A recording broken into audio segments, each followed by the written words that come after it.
You know, we've been walking around for a while now. Why don't we go back to the Spina di Rosula base in the Court of Fontaine and have a rest? Now is it...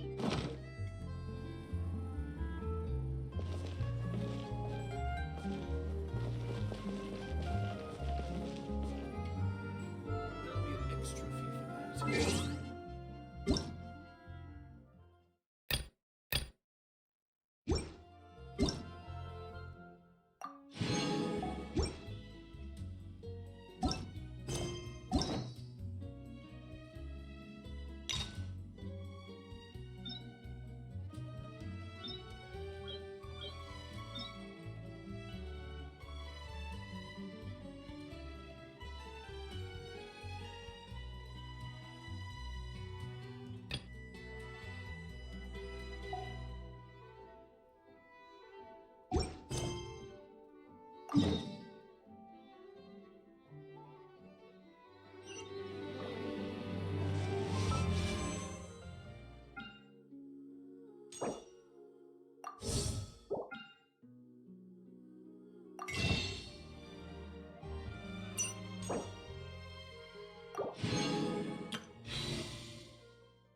Once, there was a glorious kingdom established among the heavens. From that kingdom came a crowned heir, tasked with seeking out the Genesis Pearl from the kingdom of darkness. The first crowned heir began her journey of seeking the pearl. But she was deceived, and the memory of her noble origins faded. She now believed that she was the queen of the kingdom of darkness. But take heart. A second crowned heir had already taken up the path where the first had stumbled. This is the story of your journey, of your tale to be told.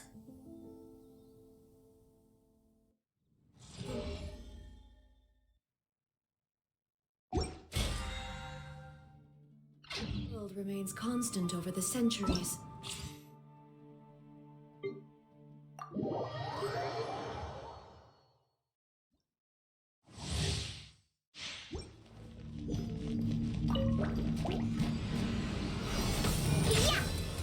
Cool it! You're in for a little shock. Dodge this! Don't get frostbite!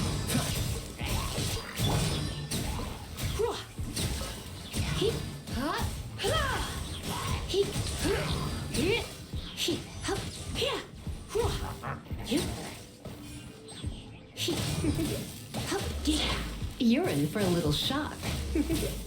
You're in for a little shock. Come a little closer. Think you can bully me? Look at you, Bluegill. Try not to enjoy this.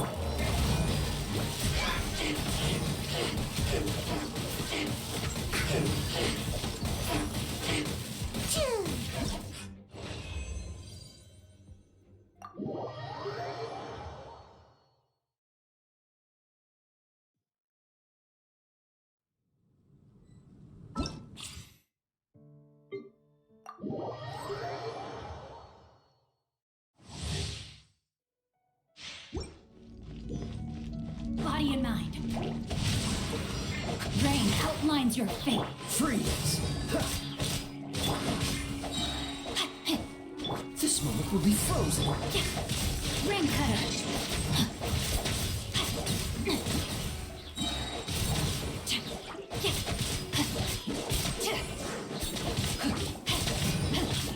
Cool it! Don't get frostbite.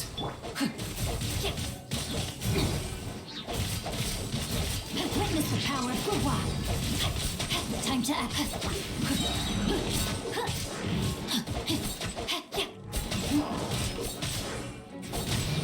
Oh, so sorry. Freeze! No, my sword. Rain outlines your...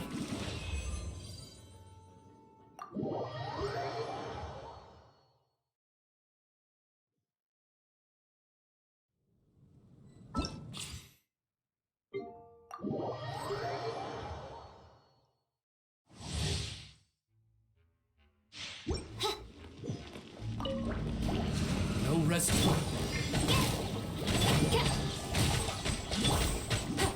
Cool it!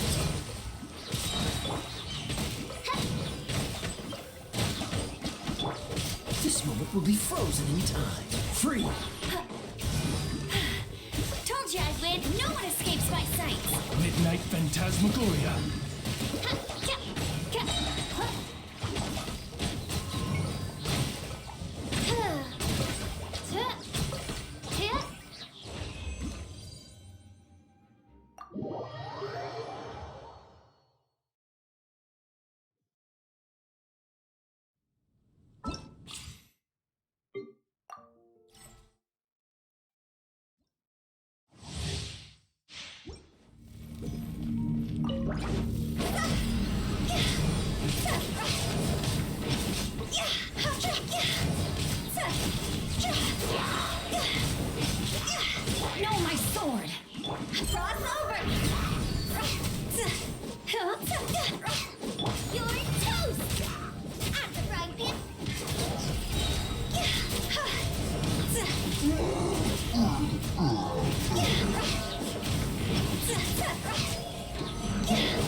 Time cutter.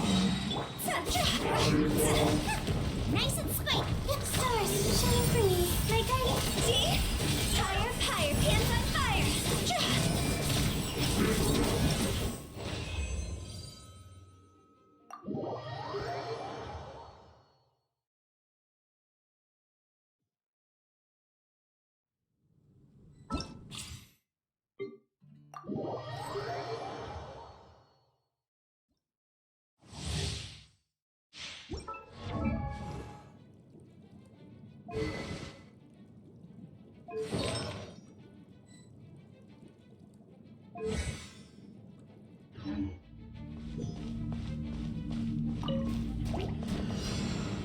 Bow your head. Absorption test. Yeah, enhanced animal model.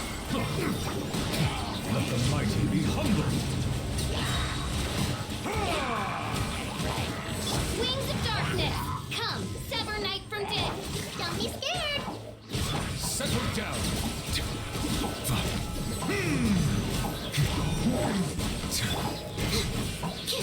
Animal hypostasis emulation. Shadow Raven, let night fall. The tides beckon.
Yep, here's the room, and it's empty and waiting for us as promised.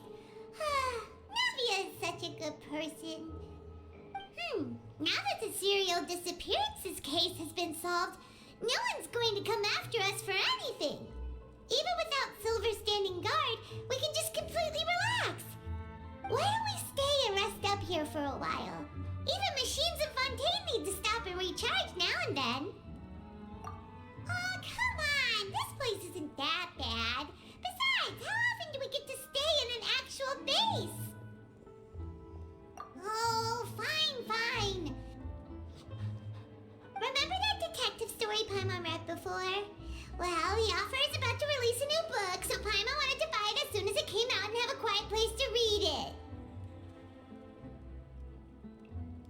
Yippee! Then it's agreed. Come on, let's get some sleep. We'll need to be up first thing in the morning to get in line and buy a copy.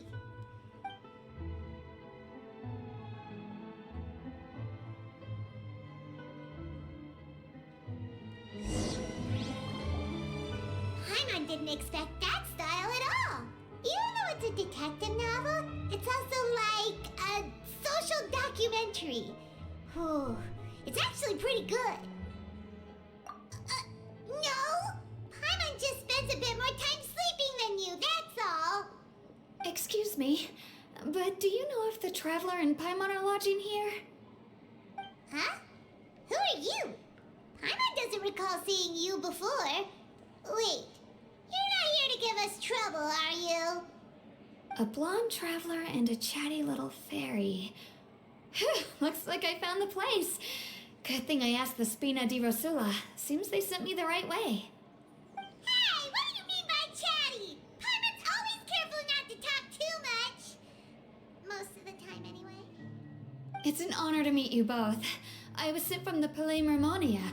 Monsieur Nourillet wishes to see you. It seems he has something important to discuss in person. Nouvelette? He wants to see us again already? Huh. We talked so much the last time we met. Has something happened since then? I am not privy to the details. It would be best if you came to the Palais Marmonia and asked Monsieur Norvillette in person. If you say so, but Hyman has a bad feeling about this. Now that I've delivered the message, I'll take my leave. Thanks! We haven't left the room for a few days, so we'll head over once we've freshened up a bit.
Huh?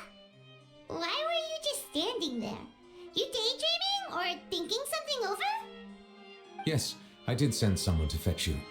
But as for what I'd like to discuss next, well, I still have some reservations. Given that we've already made the trip here, you should just tell us. Bet you need us to help you with something, right? I do indeed have something I'd like to ask you to do. However, you should wait until after I tell you the details, then decide for yourselves whether you'd like to help or not. The situation is this. It has come to my attention that the Snezhnayan harbinger known as the Knave wants a diplomatic meeting with you, correct? I heard that she was originally from Fontaine, but for her to suddenly arrive here and abruptly request such a meeting like this, I sincerely advise you to refuse her invitation outright.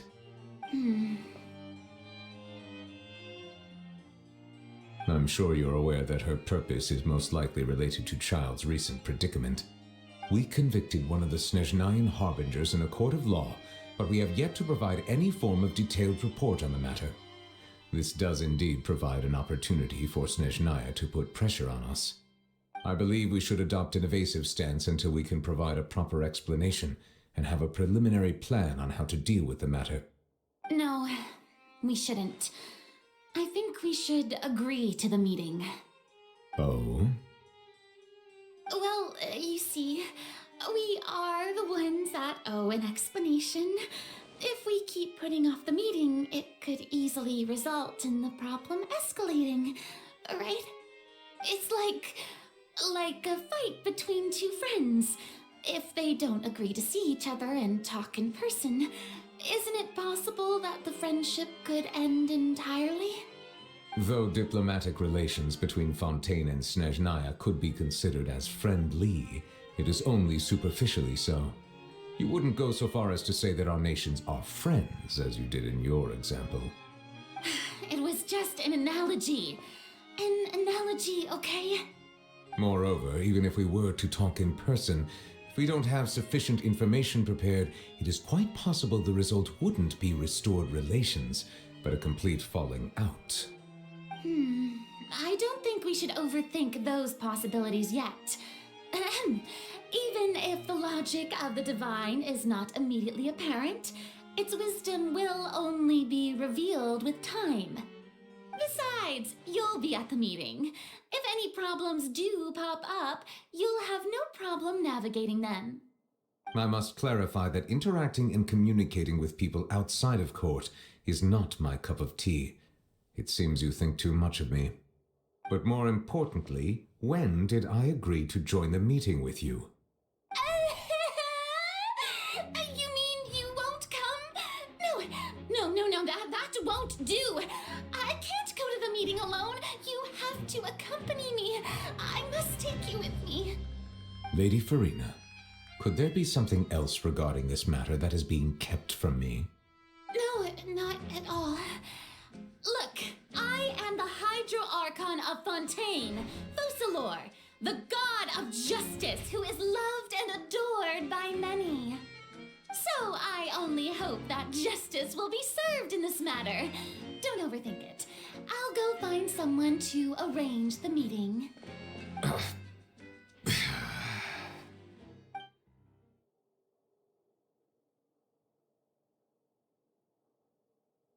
Though it could officially be considered a diplomatic conference, I prefer to see our meeting today as an ordinary tea party. I assume you see it the same way, Miss Furina?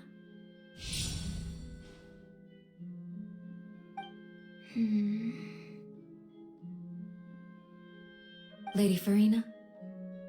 Oh, yes, that's right. Just like you said, a tea party. I should thank you for providing the pastries. They look delectable. To make this tea party even more lively, I've invited someone else to join us today. It's a pleasure to meet you, Monsieur Neuvillette. I was born in Fontaine, so naturally, there's no need to introduce the nation's revered Eudex to me. Hello. The pleasure is also mine. First, I would like to thank the two of you. I'm often away on business outside of Fontaine, and I'm told that the children of the House of the Hearth have been well taken care of by you. Oh, I'm not referring to when my children, Linny and Lynette, were falsely accused by you. Please don't misunderstand. The children of the House of the Hearth are often misunderstood, perhaps due to the reputation of the Fatui. There's no getting around that. All I meant to say is that Fontaine has been stable in recent years. The people are well off and the children lead happy, fulfilled lives. That is something truly worth cherishing, and no one wishes to disrupt such peace. Now then, you have come regarding the matter of Childe, correct? Well, yes. It appears the ever-busy Eudex Neuvillette doesn't wish to waste time with diplomatic pleasantries, and hopes that we can get straight to the point of our talk. Yes, as you surmised, understanding Childe's situation is indeed one of the goals of this trip. As we are both diplomats from Snezhnaya as well as Fatui harbingers, Childe and I have always been colleagues. Were anything to happen in Fontaine, each of us would serve as the other's attorney to resolve the issue. So now, in my capacity as his attorney, I request that Childe be turned over to Snezhnaya. We have a responsibility to cooperate with Fontaine and resolve what has happened to him together. The rules governing attorneys only apply before a trial has concluded. Since a verdict has already been rendered, we see the case as settled. I apologize for being unable to grant your request. An outright refusal. Very well. I respect all the rules of Fontaine's courts, just as I respect you as Chief Justice. Okay, why don't we back up a step? You don't need to transfer Childe to us. I only request to enter the Fortress of Meropide to see Childe and confirm his condition. It's not like you couldn't even manage to fulfill a simple request like that. Right, Miss Furina? About that. The Fortress of Meropide has always been completely autonomous. Even we have no authority to interfere there, and diplomatic issues do not suffice as an excuse. However, if you absolutely must confirm the situation of the Harbinger, I have a proposal.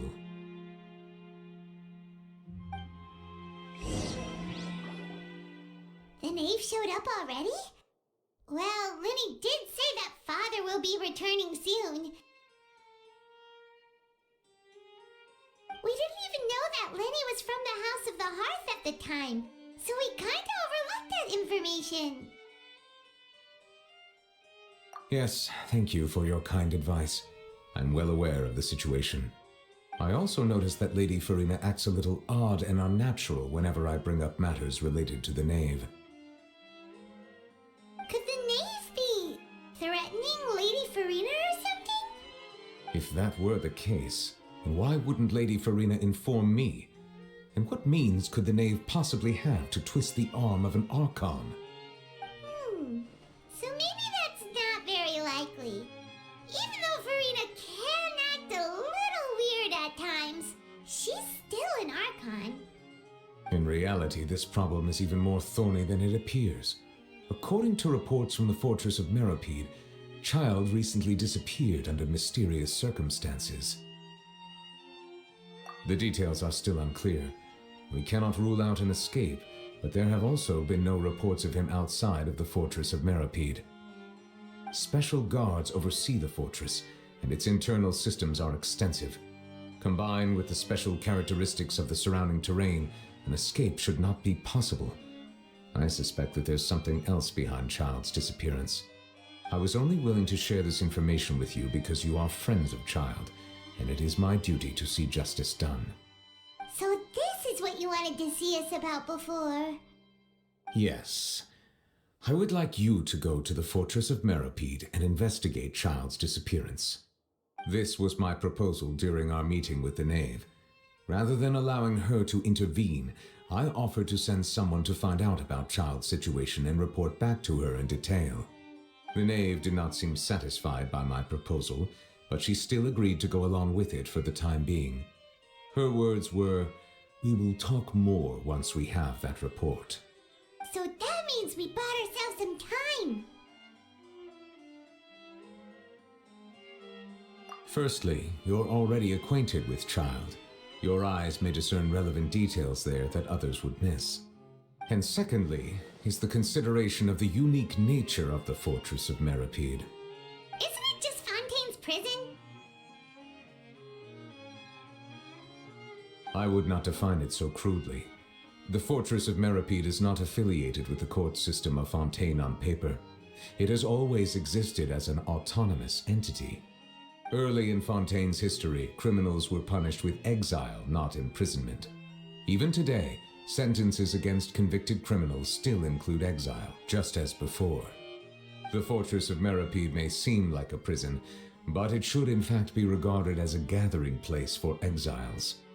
All we do is dispatch guards to keep watch and help maintain security, but we have no right to get involved with any other matters.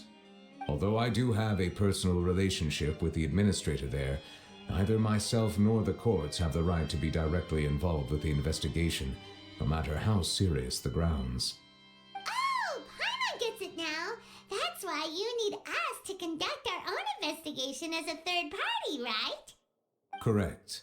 I will arrange false charges against you so that you may secretly investigate inside the fortress during your detention. This will save us a lot of unnecessary trouble. So, are you two willing to accept my proposal? Yeah, no matter how you look at it, it seems we're the best choice. Alright, we hereby accept this difficult task. Reluctantly. You two have my sincere thanks. This matter is of critical importance to Fontaine's current situation. Also, I hope that both of you can keep this operation a secret. We will rendezvous at the Fortress of Meropide's entrance on Irenaeus once you've prepared yourselves. I will arrange for someone to take you inside. Prepared ourselves? Is there something we need to prepare? Perhaps you could enjoy a good meal and have a nice bath. I'm afraid that living conditions inside the fortress are nothing like those on the outside world. Oh, right! Even though we'll be there on trumped-up charges, we'll be in prison for real. On second thought, is it too late to back out?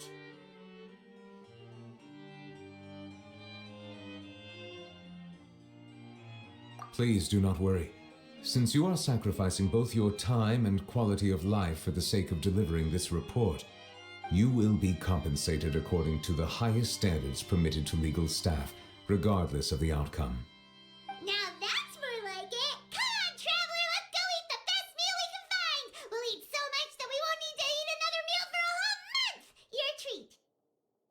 Are you leaving now? In that case, please take this cake as a token of my personal gratitude.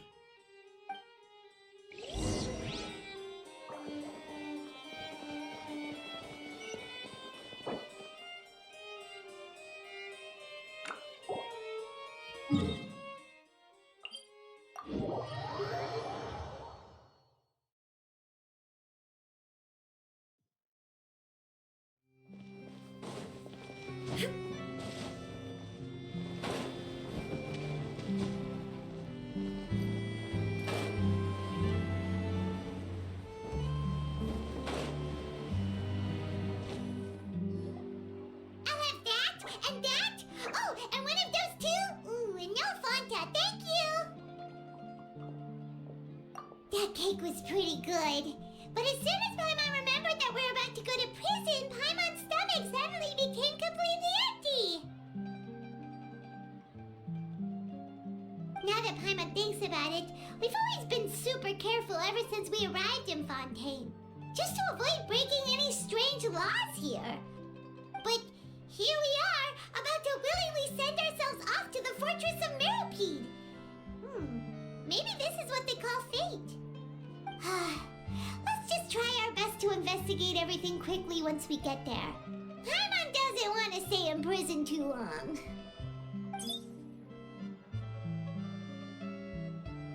Oh, what is that I hear?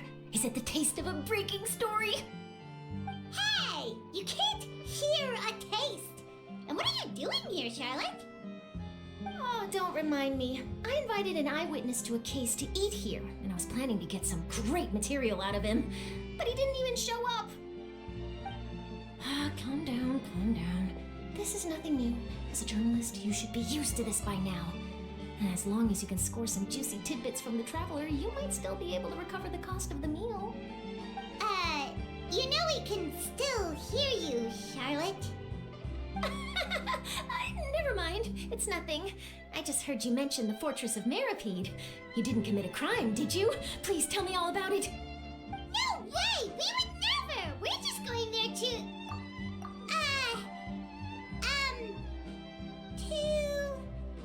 Oh no, Paimon almost forgot that Neverlet told us to keep it a secret! Huh? You're being arrested for that?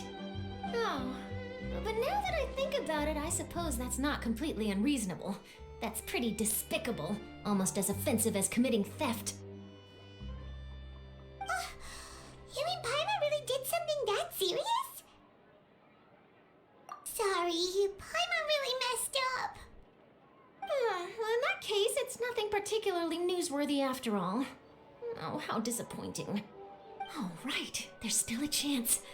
Since you're going to be at the Fortress of Meropide, would you be willing to help me gather some material for a story? About that, Paimon doesn't think we'll have any time. Oh, it's nothing difficult. All you have to do is think of a way to get some time face-to-face with the warden of the fortress. He was awarded the honorary title of Duke in Fontaine. Sounds really cool, huh? Only those who have made significant contributions to the nation have been conferred this title. It's incredibly rare. On top of that, the Fortress of Meropide has never been under the jurisdiction of the courts. Practically nobody, including journalists like me, knows anything about the person in charge there.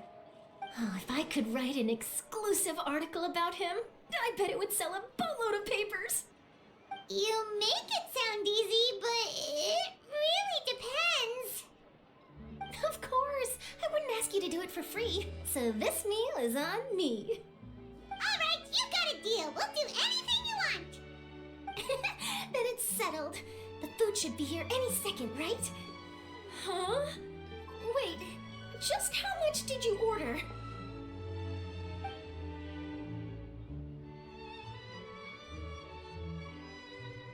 Oh, Paimon's so full.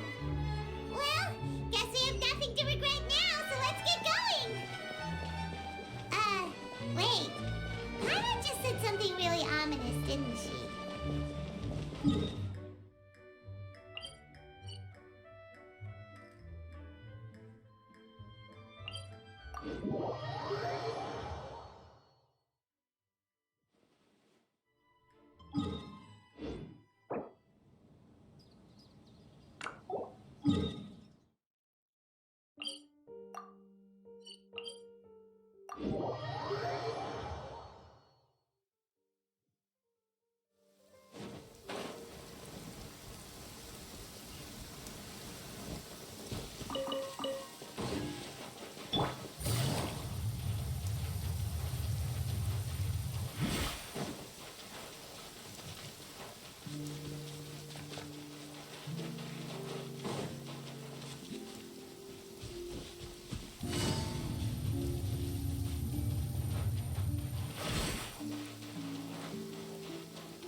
but a momentary distraction.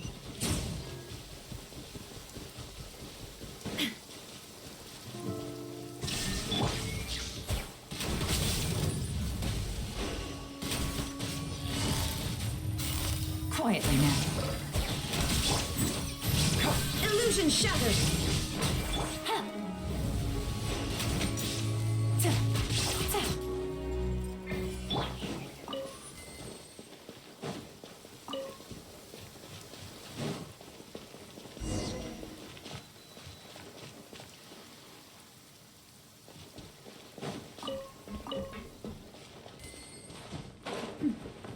Clear skies can do nothing to hide the brilliance of lightning. Divine bolts can strike even in the absence of rain. Do you see that tree?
No escape!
easy.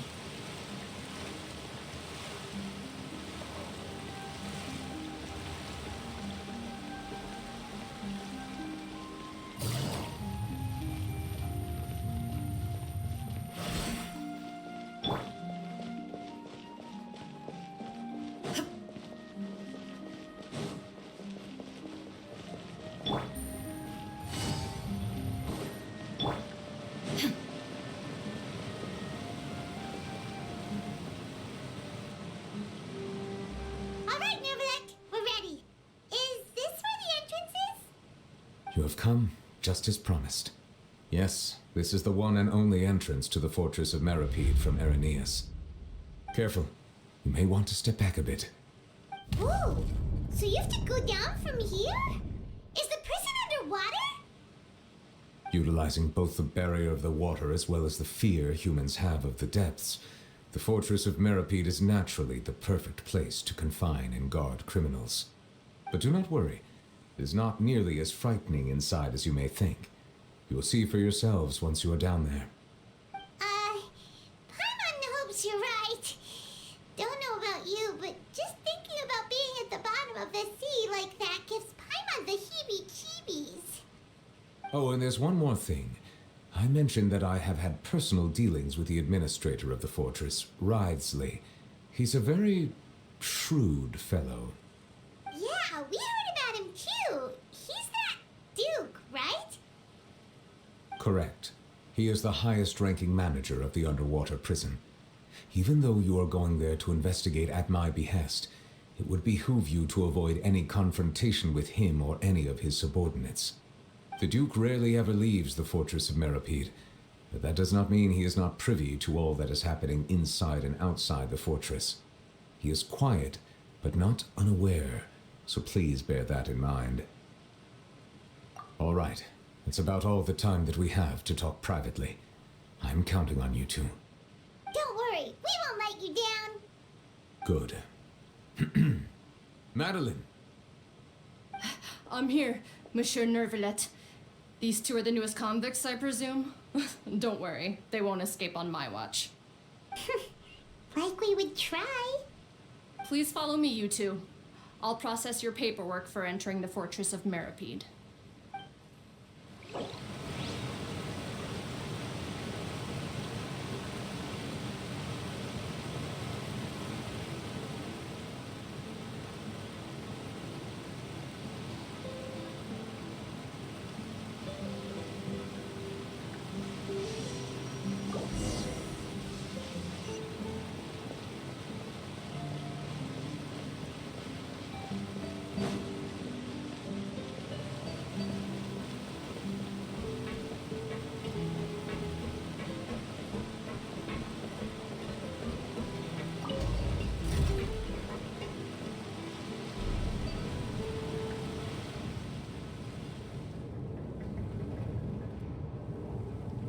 Are we already underwater now? Huh. So this is what it feels like to be a criminal in Fontaine. You two seem to be taking this pretty well. It's rare to see convicts in such a good mood.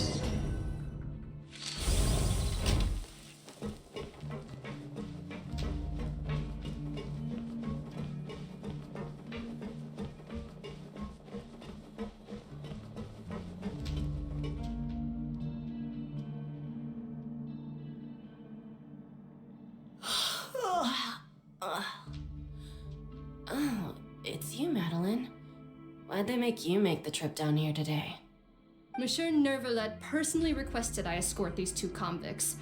I suppose he was concerned others might not be up to the task.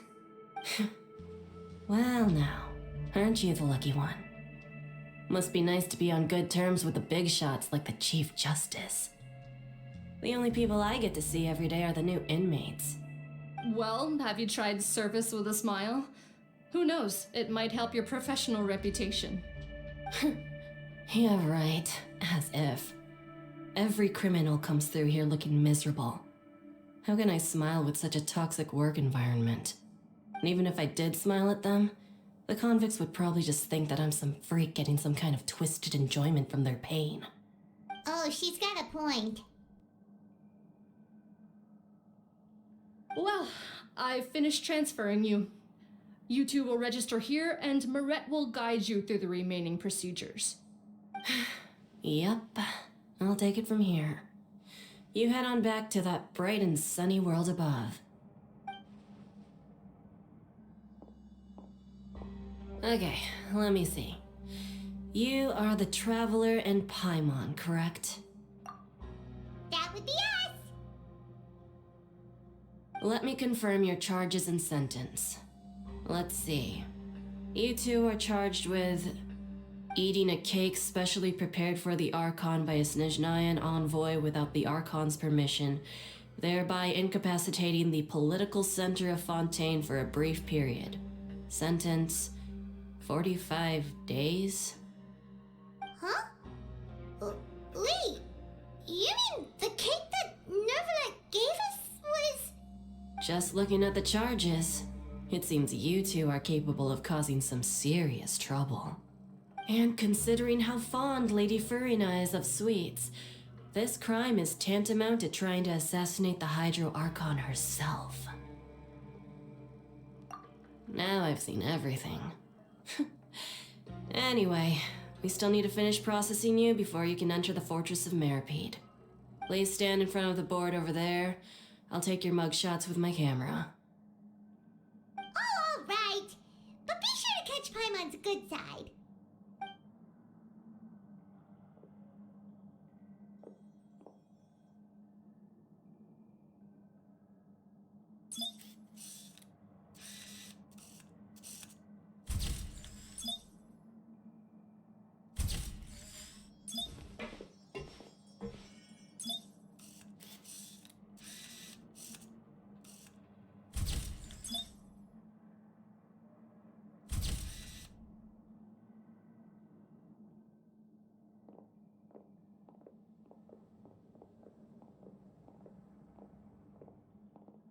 And we're done.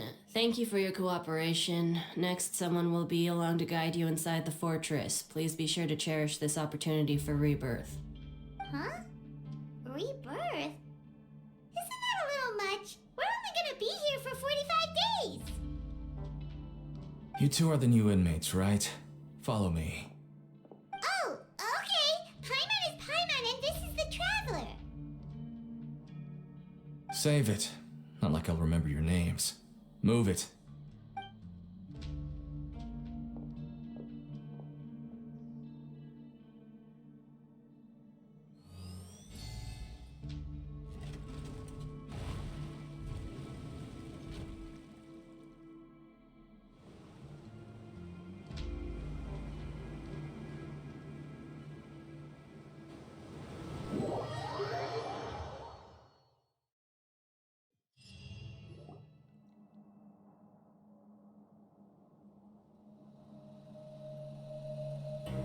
So, are you one of the guards here? Is there anything we should be careful of while we're here?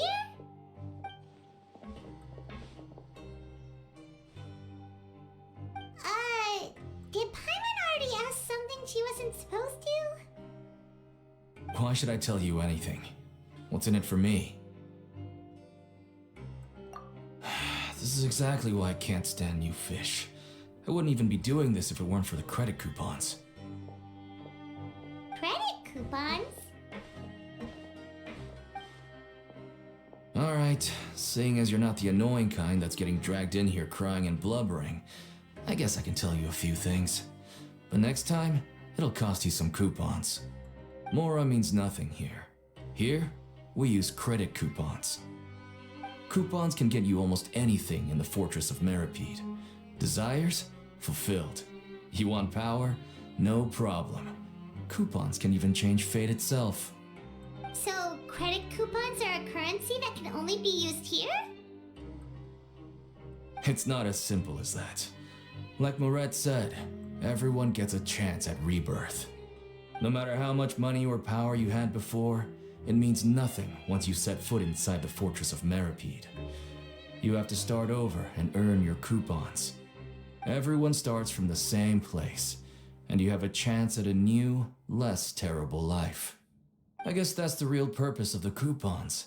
They symbolize true fairness and true justice. And this is also exactly why so many criminals choose not to return to the outside world, even after they've served their sentence. Oh, so that's what the Fortress of Meropide is like. Huh. Paimon was under the impression that it'd be more like a prison. It certainly ain't all sunshine and roses here, but it's also not the worst place to be. You'd better take a good look at the scenery now. It'll be the last chance you get for a while. After being away from the sunlight for so long, even the terrifying depths of the sea start to feel like home. It just stops feeling oppressive, you know? Oh, I'm actually an inmate like you two. Welcoming newcomers is a job I've picked up to earn some extra coupons.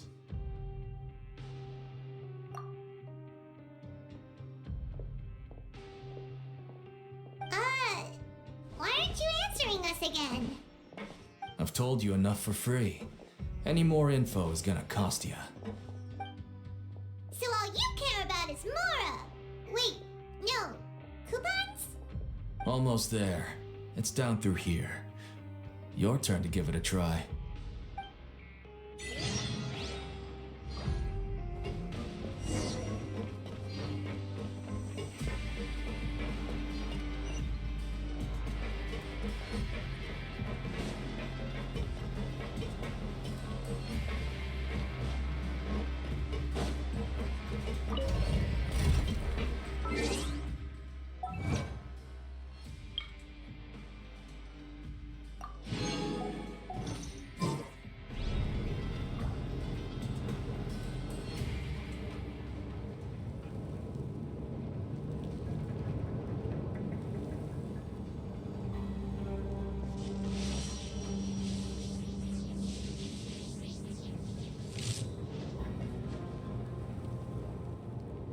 So, we're going even deeper now?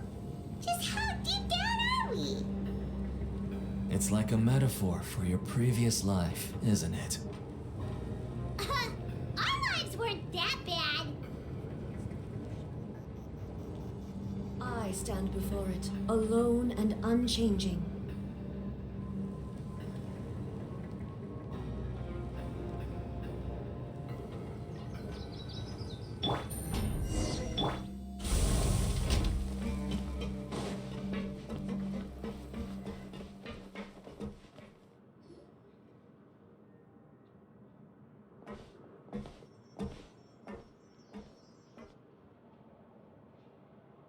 So this is the actual entrance to the Fortress of Meropide? Huh. It looks like there are other new arrivals too. Oh, they sure don't look happy. Maybe we look too relaxed for fresh convicts. Oh, right. We're on someone else's territory now. We need to think of a good way to act like criminals to get by. If we're discovered, even Neuvillette might not be able to rescue us. Hey! Don't scare Paimon! Oh, Paimon's not ready for all this. Look, I don't really know you, and I have no idea what kind of crime you committed, but you wouldn't have happened to anger someone important, did you? Someone important? Paimon doesn't think so. Wait, why are you suddenly trying to talk to us now? Now's not the time to worry about that. Anyway, it's over there, so you just go on over there by yourselves. I've done my job, so good luck. What was that all about? Wait a second. Are there usually so many garden mechs around here? They're already onto us?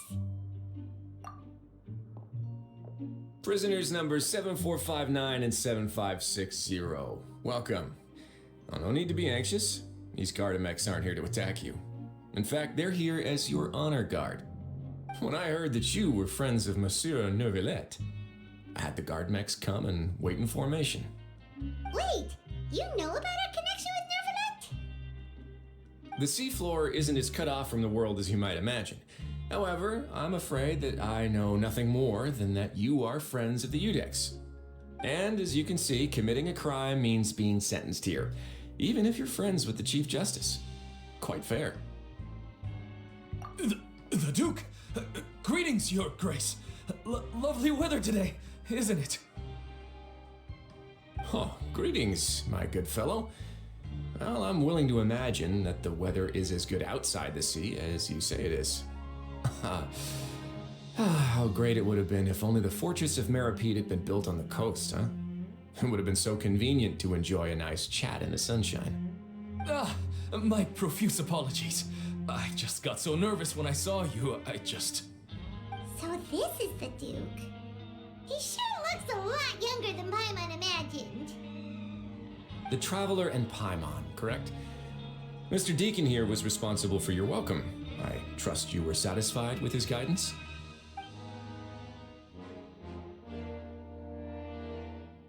Outstanding. Well, Deacon, I recall we discussed fate during our last work meeting, I believe that fate will reward all those who take every aspect of their work in life seriously. When you return to your bunk, you'll find the guards have issued some extra credit coupons to you. Oh, thank you. Thank you, Your Grace. Oh, and you too. I can't believe you gave me such praise. If you need anything in the future, anything, please come find me anytime. No credit coupons necessary. Well, I believe that concludes the introductions. We've already taken enough time here. Deacon, if you would. Yes, Your Grace. I'll take my leave now.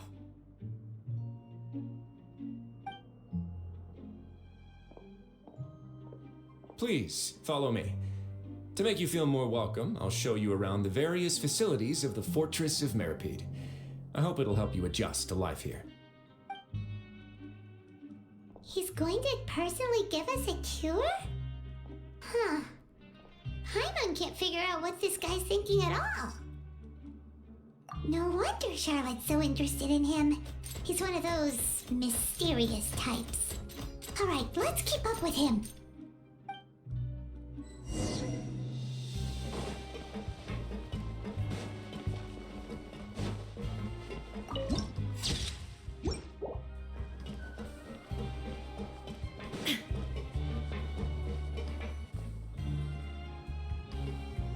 There's no need to be so reserved.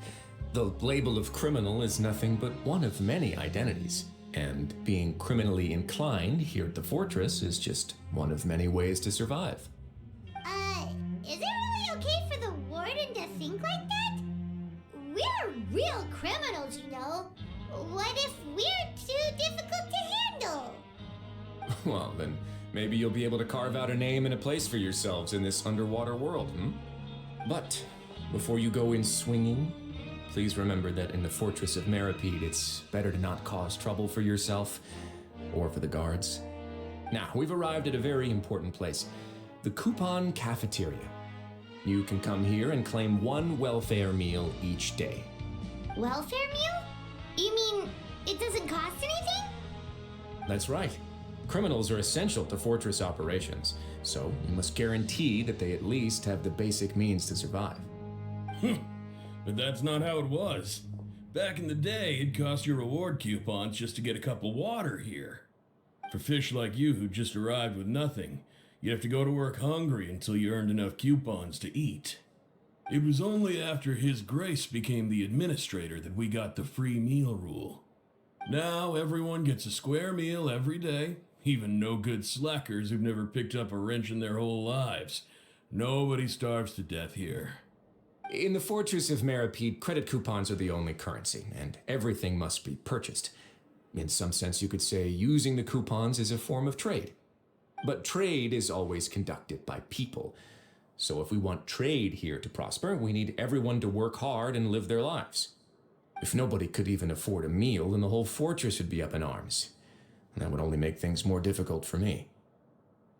So, rather than saying that we're giving everyone a free meal here, you should say that everyone's hard work has improved the living conditions in the Fortress of Meropide.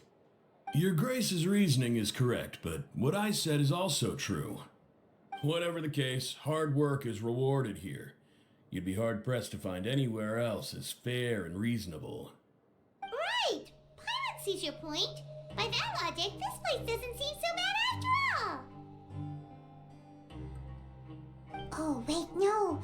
We shouldn't drop our guard so quickly. But it seems the inmates really respect the Duke because of his attitude, right? We should still try to verify the truth with our own eyes. Let's continue this way.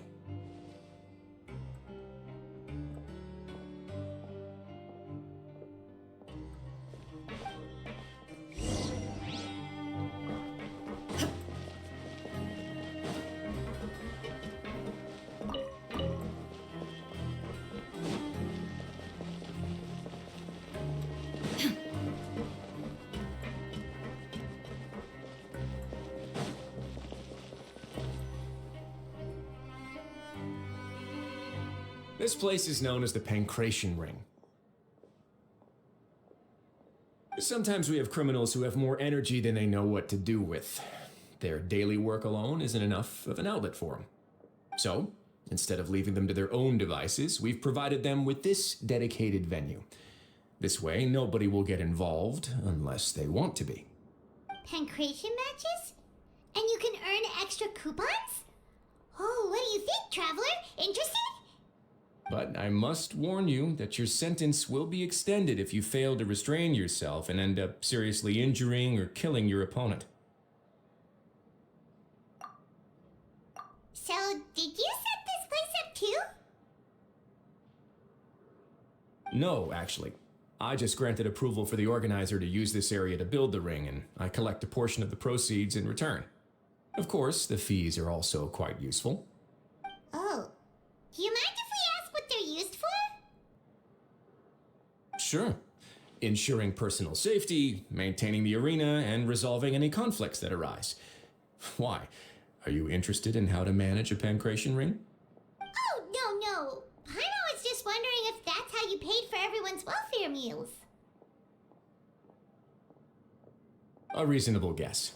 I see you have a talent for entrepreneurship. Oh, you hear that? Paimon has a talent! So we can start a business here? That is something you can discuss between yourselves later. Let's move on for now.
Your Grace.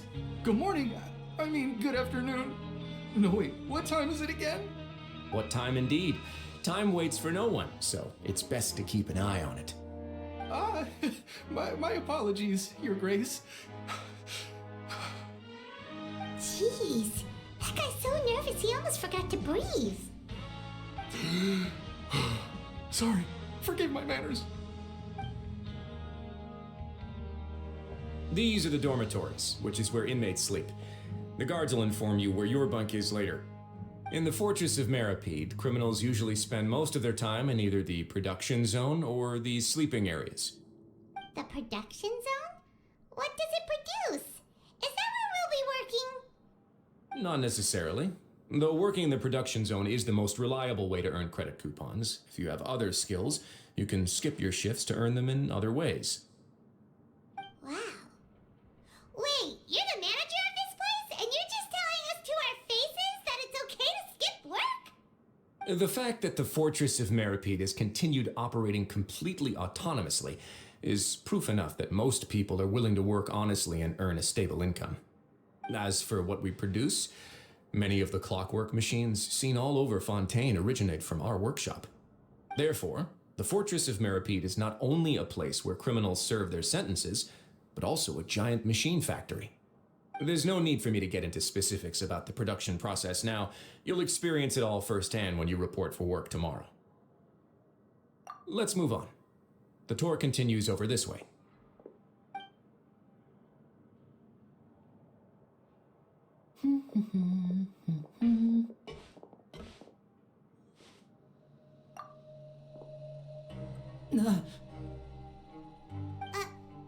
Oh! Oh, you really scared me there.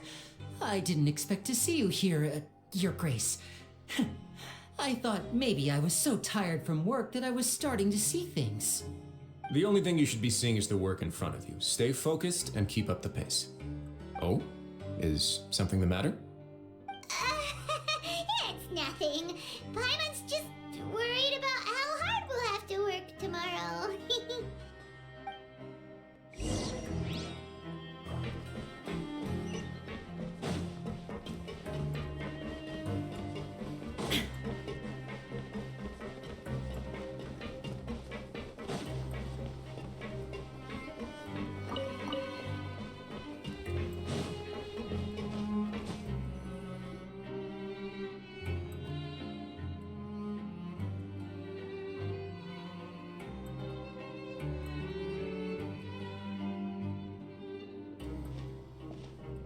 Your Grace? What are you doing in the infirmary at a time like this? Oh no, you didn't injure yourself, did you? Not yet, unfortunately for you. But thank you for your concern, Sigewin. Then you must be here for those two. Allow me to introduce you. This is the infirmary, and Sigewin here is the Fortress of Meropide's head nurse. Hello, new faces. They call me the head nurse, but I actually handle all the nurse-related work all by myself down here. Since you seem to have some rare downtime with no patients, perhaps you could find the time to join us for dinner? Oh, then these two must be some important convicts. Sure, I'll join the welcome party. Thank you. Your presence will be the pièce de résistance for today's tour. Oh, so the tour part is over now? I believe I've already covered the primary aspects of life here in the fortress. As for your work, there'll be someone else to guide you through the details. Is there anything else? I seldom conduct tours, so why don't you just ask if you have any questions? Well, this is our first time here. Paimon's not sure what to ask. Then let's head back to the coupon cafeteria. Maybe a meal will help you think up some questions. You should at least try to be excited. Our free meals are actually pretty good here.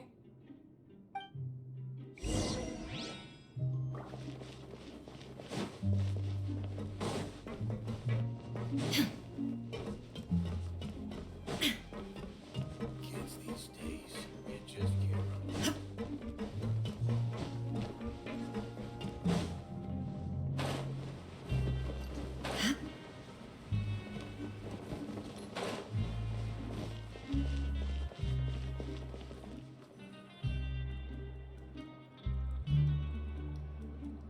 What do you think of the food? Does it meet your expectations? Wow, it looks delicious! Neverlet made it sound like living conditions in the Fortress of Meropide wasn't very good. Who would have guessed that criminals get to eat tasty food like this every day? Oh, isn't that the meal box that only super lucky people manage to draw? Seems like you two are quite fortunate. It actually has nothing to do with luck in this case. I had a word with Walsey, so you didn't have to draw lots like everyone else. Oh, you mean the meals are random? Yes, what you get to eat depends completely on your luck. You could say that it's a distasteful little game that Chef Walsey likes to play here in the cafeteria. Paimon knew it! If criminals got to eat tasty food like this every meal, the crime rate in Fontaine would skyrocket for sure! Excuse me, did I hear you mention Nervulette just now? I've been wondering how he's doing. Is he busy with work? Has he been taking care of his health? He seems healthy no matter how you look at him, but he works so hard all the time, so it must be really tiring. Sounds like he hasn't changed a bit. Looks like you can stop worrying so much, Sigewinne. Oh, that's good. But I still feel like it's been too long since I've heard any news about him. No news is good news. Maybe next time I've got something to discuss with him, I can invite you to accompany us. But isn't the Fortress of Meropide independent from Fontaine's court system? What do you two have to discuss? Well, we provide all kinds of mechanical products for official use, and some essential goods have to be obtained from the overworld, so we naturally have to stay in touch about this and that. Monsieur Neuvillette's character is unimpeachable. No matter the question, you can discuss it openly and freely with him. Talking with him feels quite effortless. In light of that, I am quite willing to go out of my way to show respect and accommodate him. In fact, right now, I'm treating you two as guests invited by Monsieur Neuvillette. But unfortunately, I can only do so until the end of this meal. After this, you two will just be inmates here. You're very welcome. Well, your new life awaits.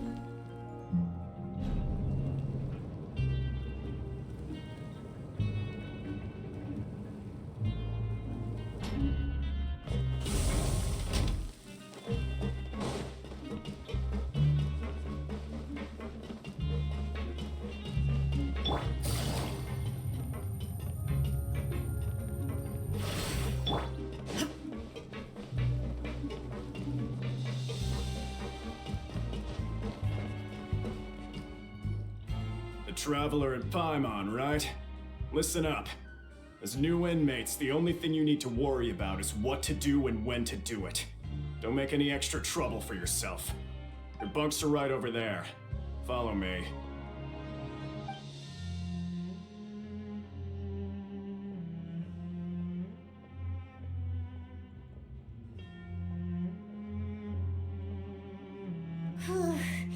So this is where we'll be sleeping from now on? Oh, Paimon can't believe this! The days of staying home and reading detective stories are like a dream now. By the way, Traveler, we saw a lot of things worth investigating just now. Even though the Duke didn't say it too directly, judging from what he said at the end, it seems that he was only welcoming because we know Neuvillette. We are criminals, and Paimon did eat that cake, but we're actually here to help Neuvillette. Is it possible that he knows we're here on a mission? Or is Paimon overthinking things? Yeah, Paimon thinks so too. He probably knew why we came here from the very beginning and intentionally wanted to send us a message. Maybe something like, "Hey, I have my eyes on you, so don't try anything funny."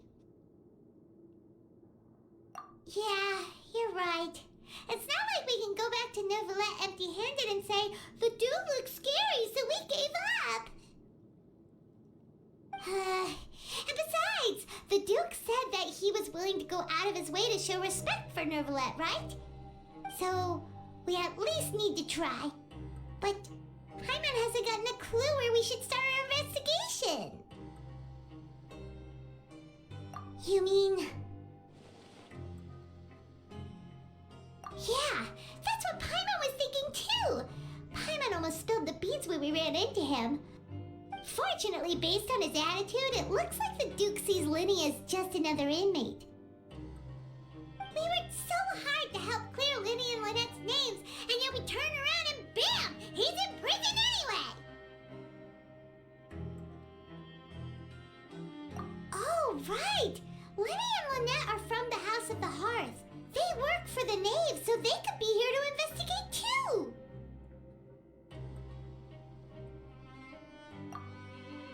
Huh?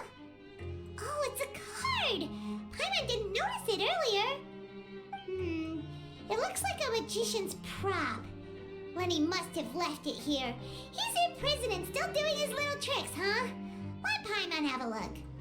It was nice to bump into you again. Let's catch up in the production zone tomorrow. What in the world? It's written like he's greeting a buddy on the street. Paimon thought he'd write something important. If you say so, we can ask him what's going on tomorrow. Let's get some rest now.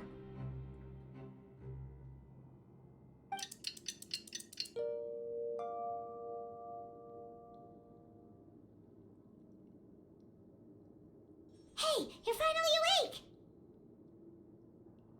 Well, it's Paimon's first day as a prisoner. Last night, Paimon dreamed about getting interrogated by the guards until Paimon told them everything, and then Paimon woke up.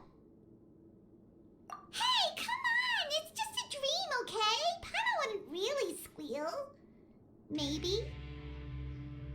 Hey, lazy bones! What are you still doing here?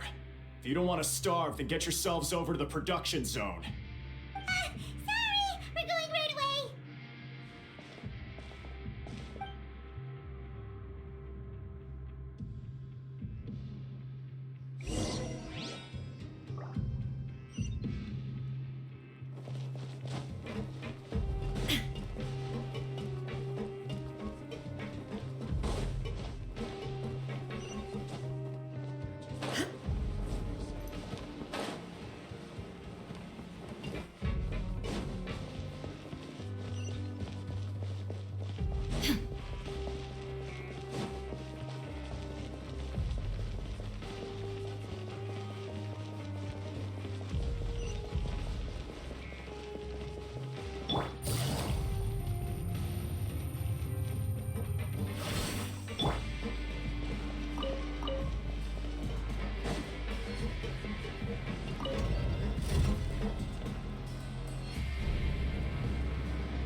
You must be the catch of the day. Looks like you've got some luck getting assigned this space.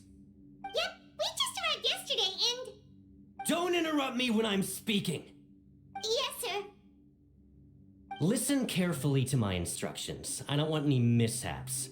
Every machine here is worth more than the both of you. Working around these machines can be very dangerous. Do your job well, and you can eat in the cafeteria after your shift. Get sloppy, and you dine in the infirmary. Anyway, the Fortress of Meropide doesn't want to lose a single one of its machines. And it also doesn't want to waste the production potential of any inmate. You got that? Got it! Your job is to use the machine over there to process widgets. Watch carefully, and make sure you step on the pedal at the right time. If the machine gets jammed, then give it a little maintenance with your fist. Here, take this. Bring me the processed widgets, and I'll give you some credit coupons in exchange.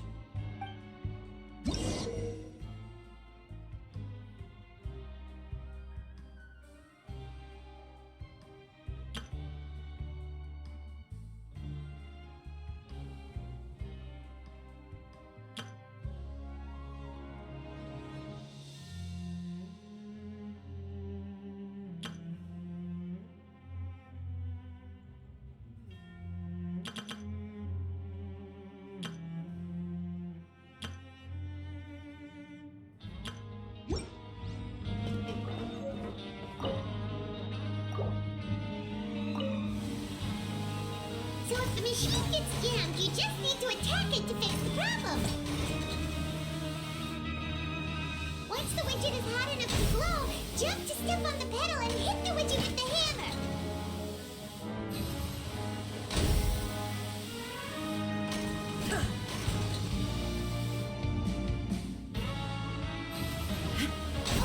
You got it! Great! Now we can report back to the foreman and give him the processed widgets!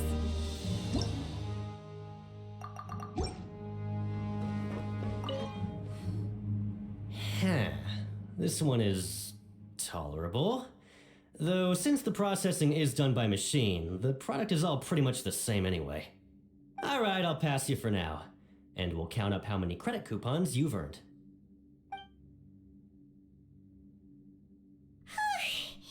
Paimon's exhausted. We're done now, right? Oh, that foreman.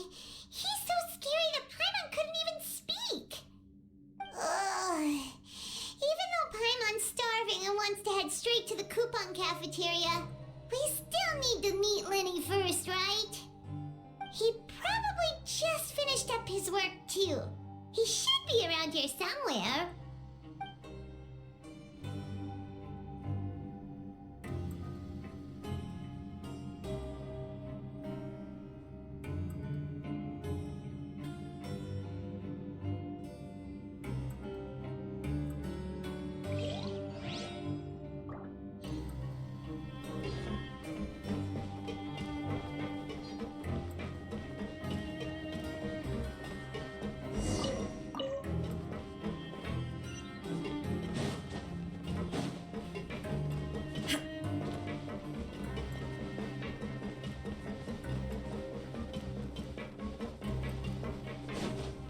Lenny? Mr. Magician? Where are you? Oh, this had better not be some disappearing act.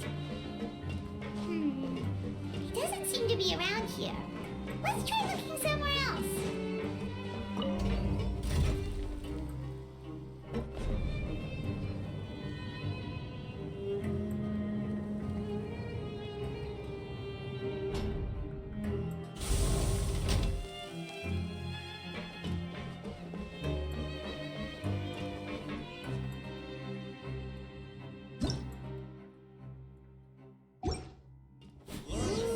Where could he be? What was this?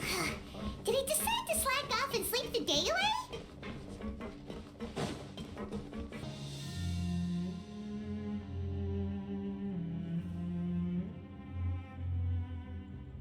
Hey, over here. Oh, you scared Paimon! How did you appear out of nowhere like that? Oh, you scare so easily now?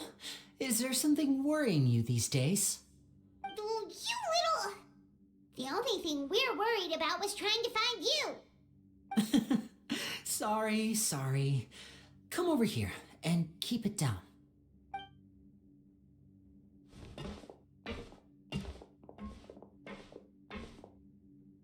Oh, Lynette! You're here too! You two really are inseparable. That's right. My brother simply can't stand to be away from me. It's not just Lynette. Fremine is also here. Do you still remember him? Oh, you mean that diver from the House of the Hearth, right? Paimon remembers seeing him in the Court of Fontaine before. Now hurry up and tell us, how did you end up as criminals this time? We fought so hard at court to prove you were innocent, but now it looks like our incredible court battle was for nothing!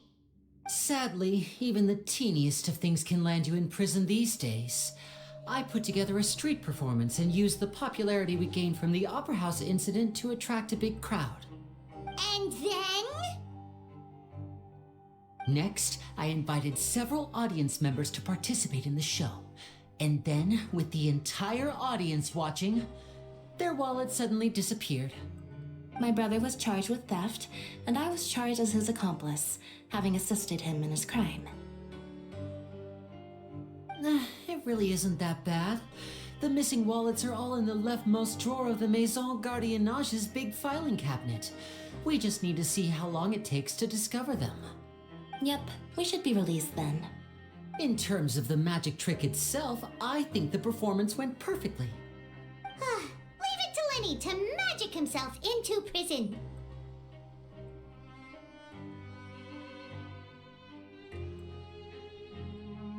Indeed. Last time I hid my identity from you, I promised that I'd tell you absolutely everything if you were angry about it. No more secrets. So I don't plan on keeping anything from you this time either. At the moment, the House of the Hearth's interests don't conflict with yours at all. We were instructed by the father of our house, the Knave, to come here and conduct an investigation.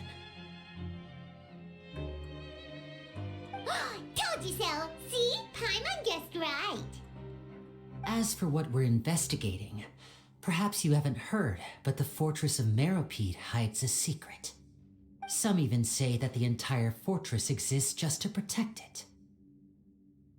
The House of the Hearth has been investigating this for a very long time, trying to uncover its mysteries. But recently, all of our informants, including the ones that had infiltrated the guards, suddenly vanished and have not been heard from since. We believe that this is a direct provocation, and it's the reason why we came here. Father has somehow managed to confirm that Focalors does not have Fontaine's Gnosis. Huh? How did she manage to learn information that important? Father has her ways. Many of them are beyond our imagination, and we've never had the chance to see her at work. But we trust her conclusions. It was this information that led us to suspect that Fontaine's Gnosis might be in the Fortress of Meropide and is related to that secret. So it's all about the Gnosis again. Well, that's about it from our side. How about you two? Did Monsieur Nervulette send you here? Bingo! The Knave has been applying a lot of pressure. She wants to know what happened to Childe, so we came here to investigate. Traveler, are we allowed to tell them?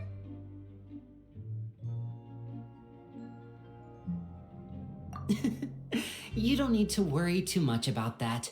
She's just asking for a report on Master Childe's predicament as a means of pressuring you. Father used the situation as a pretext to negotiate with two high-ranking officials in the court of Fontaine. She actually just wants to be able to make concessions on this matter for gains elsewhere, almost like a bargaining chip. Sometimes you need an excuse to do things you otherwise couldn't. And a harbinger is more valuable than you might imagine. Of course, it's not a complete farce.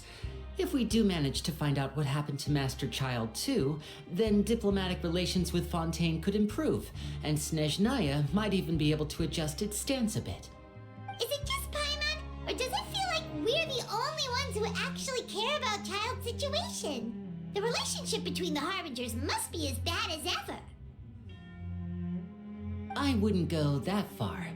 Father just has different standards than we do when it comes to what can be sacrificed for an advantage. By the way, I have a suggestion. Why don't we team up? Even though we have different objectives, we're both here to investigate the Fortress of Meropide. It would be more efficient for us to work together. As you know, the House of the Hearth has many reasons to seek the Gnosis, but our highest priority remains resolving the prophesized crisis. You can trust us on that.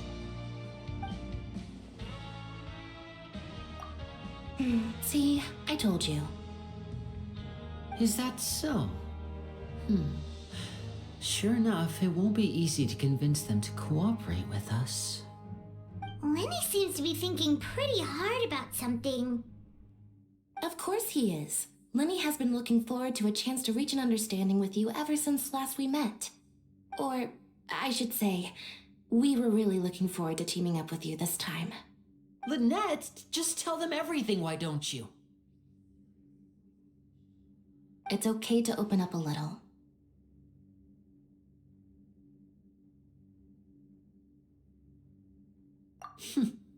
Very prudent of you, and consistent with your behavior since we first met. That's reasonable enough, and I agreed to cooperate on these terms as well. I was prepared for the worst, but you were actually more agreeable than I anticipated. All right then, there's no time to lose. I have some information to share, so listen carefully. Since Lynette and I arrived here, our investigation uncovered the fact that the Fortress of Meropide has a forbidden zone. Most people just clammed up and wouldn't talk, but after asking the right questions, we were able to confirm the existence of the forbidden zone from the guards. You should be aware of that while you're investigating. A forbidden zone? Oh, could that be where Childe disappeared to? You're right, we'll definitely keep that in mind. Good. That's the most suspicious thing about the fortress that we know of so far. We have a few other unanswered questions, and we'll be investigating those as quickly as we can.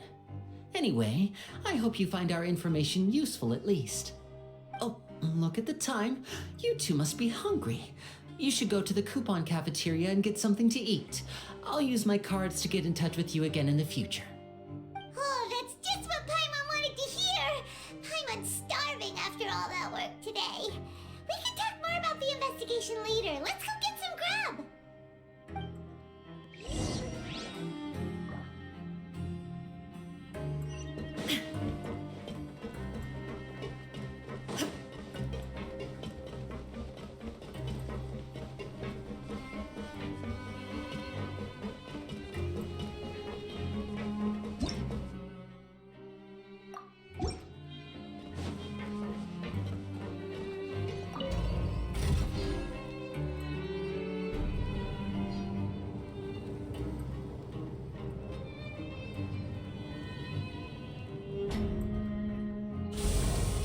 Inactivity serves no purpose whatsoever.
Oh, he wasn't kidding. Today's meal is nowhere near as good as last time.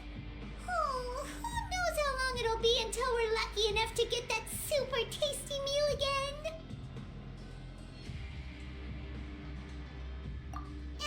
Forget about it then. We'll just deal with the regular food for the time being. Let's just get out of here as soon as possible. But life here doesn't seem all that bad. Other than the foreman being kind of mean and the work being pretty tiring. You think so, mate? If I had a coupon for every fish who said that. Seems you fishies still haven't learned your lessons from your life up on the surface. If you take things at face value, then by the time you reach a dead end, you won't even know how you ended up on that road in the first place. I like your attitude. I can, let you in on a little something. Everyone's been telling you to just follow the rules and not cause any trouble for yourself. Am I right? But what they don't tell you is that the rules aren't exactly what they pretend to be. The rules for being a prisoner. The truth is, this place has a lot of hidden rules. hidden rules? What do you mean? Not everyone knows about those rules, but whether you know them or not, once you break one, you might encounter something even worse than death.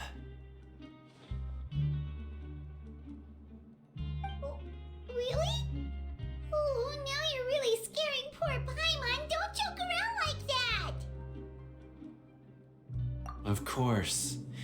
And I'd say that just disappearing would be one of the better outcomes. Oh, you mean that if there really are hidden rules, then Childe's disappearance might have something to do with that? In that case, would you tell us some hidden rules? We definitely want to avoid breaking them. Come on, mate. This is valuable information. The difference between life and death. Do you really think you can just ask and I would tell you? Paimon understands, but we don't have many credit coupons yet.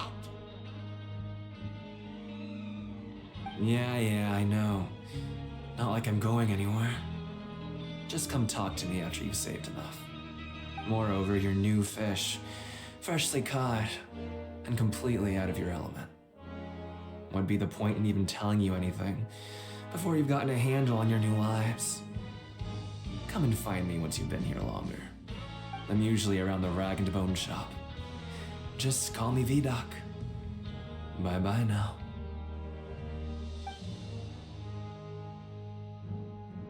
He left. Just like that. Huh. Do you think he's just trying to scare us into buying fake information from him?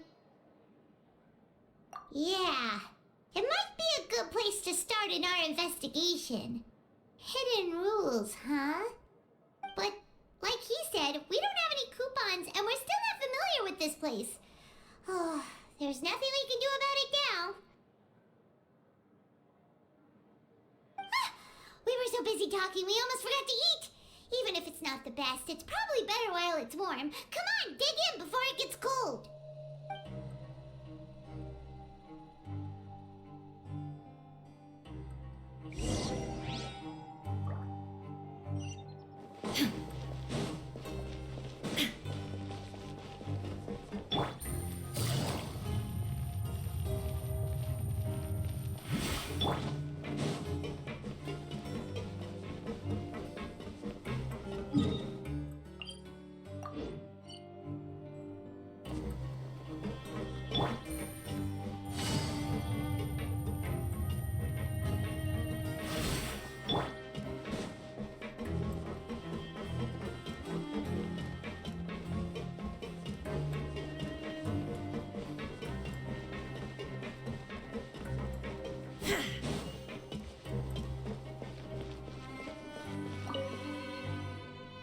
So Paimon just confirmed with the guards that our shift is set for every morning, and we're free to do whatever we want all afternoon. But it seems like most of the other inmates choose to continue working through the afternoon to earn more credit coupons. Oh, and they also said that you can use coupons to skip work in the morning and free up your time. They weren't kidding. Credit coupons really can be used to do anything here. Paimon's so tired. And we'll need to wake up and go to work in the morning. Without any credit coupons, it's not like we can really do anything else. Nighty-night, Traveler. Paimon hopes we can keep making progress on our investigation tomorrow.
something on your mind.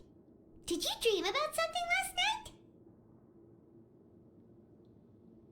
Is that even possible? Unless it wasn't an ordinary dream? Child's vision! So you had it with you this whole time? Maybe the vision connected Child's consciousness to yours.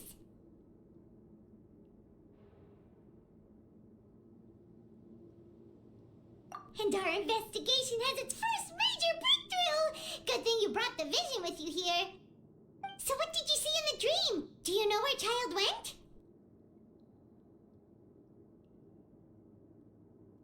Huh. Okay. Well, hopefully it'll be a bit more helpful in the future. What's more important now is that it's the start of another new day as prisoners. Let's do our best to earn more credit coupons. What's the plan for today?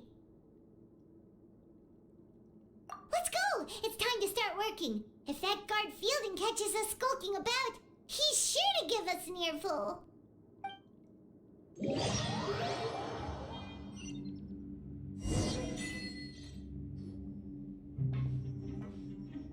Look who decided to show up. Get your butts in gear and get to work. Time's a-wasted. Good, here you go. Remember to give me the widget once you've finished processing it.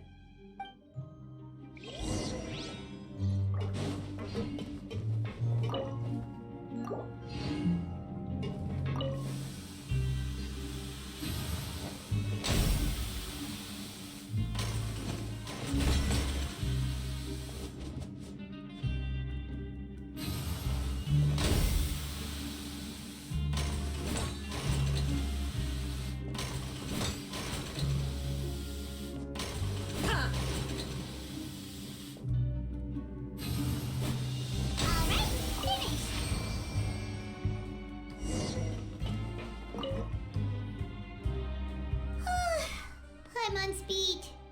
But after so many shifts, it seems we're really getting the hang of it now. Hey there, fellow shiftmates. I saw you finished your work, so I thought I'd come over and say hi. Oh, hey there! We've seen you before. Your assigned workspace is really close, isn't it? That's right. The name's Rowan. This past few days, I couldn't help but notice the new faces working nearby. I guess we were destined to meet. I've been working here for almost 15 years. Even the foreman, Grainville, always calls me Chief. Whoa, you've been working here a long time, Chief. If there's anything you'd like to know, just ask me. I know the work here in the production zone better than the back of my hand. All right, Chief. We'll be sure to come to you first.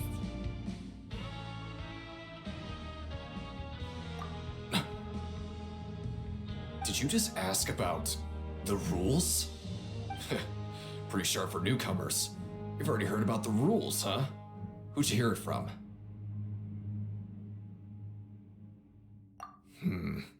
Alright. Seeing as I'm the one who came over here, you're already calling me Chief, I guess I can tell you a little.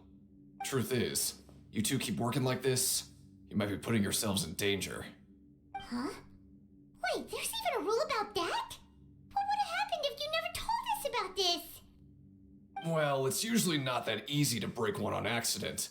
The conditions of the hidden rules are usually pretty specific. But once you do break one, bad things happen. If you work continuously in the production zone for 3 days, and if all you do besides eating and sleeping is just work, then something bad will happen during lunch on the 3rd day.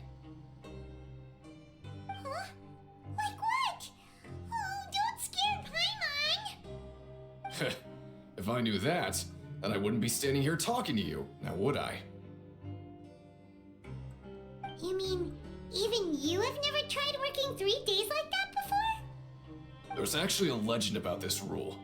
They say that there was a worker who worked way harder than me.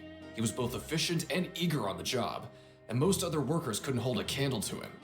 One time, he tried to test his limits and worked as long as he could. Then during lunch on the 3rd day, he disappeared into thin air, as if he'd evaporated. Later, some people went and asked some of his past friends about him, but they said, never heard of the guy. What Unfortunately, we were assigned different production zones. I never saw for myself what he looked like. Wait, are you thinking that it was... Huh? Oh? You... Listen, kid. This ain't the kind of thing you should be curious about. Let me tell you, you're better off forgetting about it and looking after yourself. Now I kind of regret ever telling you. Yeah, I agree with Chief here. Do you really want to try?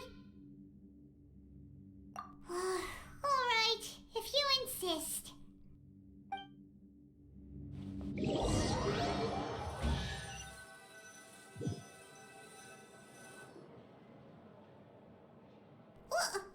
What is this garbage? Ooh, it looks disgusting! Oh, Paimon misses your cooking now.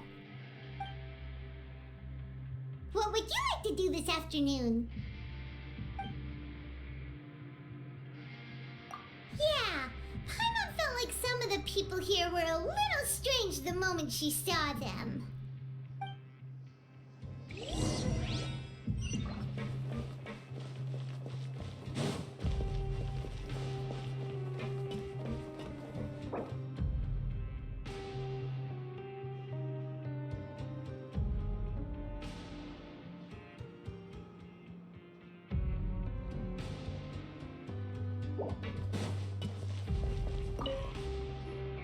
Oh, hello.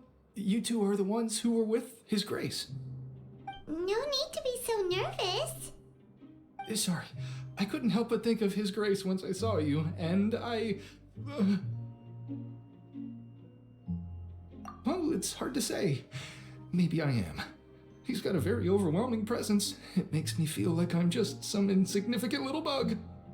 Wait, seriously? Oh, I'm always indecisive, and I tend to make a mess of things. It's like a reflex. I just instantly start to tense up the moment I see a smart and capable person like His Grace. What? Please, don't say anything like that out loud. How could you possibly think something like that?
Hey, it's the Traveler and Paimon.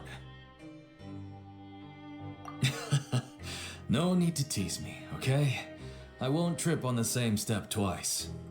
Listen, I feel ashamed about last time. Thank you for praising me in front of His Grace. Here are the extra credit coupons he gave me. I'd like you to have them. Huh? No, we couldn't take them. They're your reward after all. But when I was welcoming you, I didn't do anything but give you the stink eye. Come on, I insist. These coupons are nothing compared to getting the attention of His Grace. I won't take no for an answer.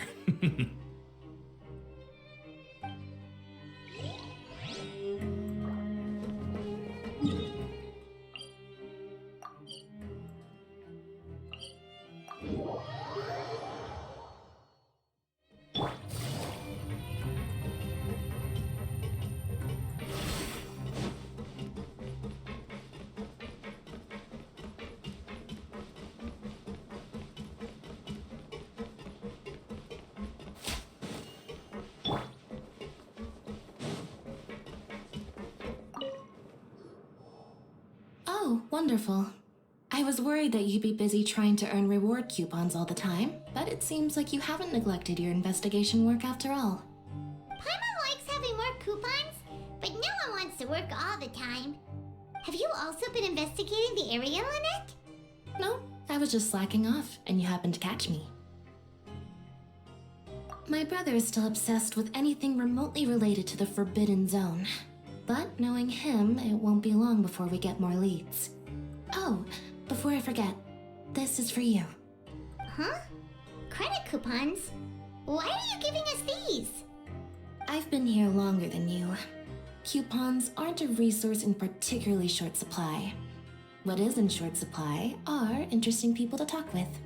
Aw, that's so nice of you, Lynette. We'll be sure to make good use of these coupons then. Thanks a bunch!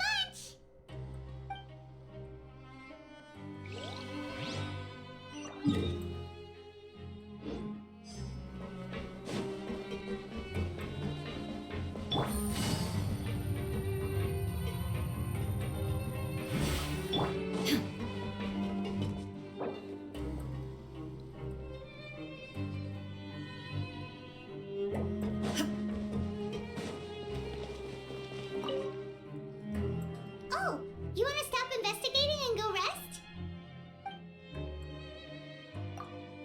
Okay, you should rest up. We'll be back at it tomorrow. Aw, looks like we won't get a chance to sleep in as long as we're here. Let's get to bed early.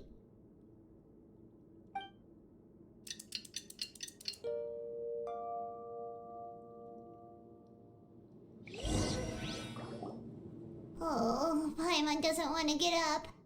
Paimon still feels completely exhausted from yesterday. What do you have planned for us?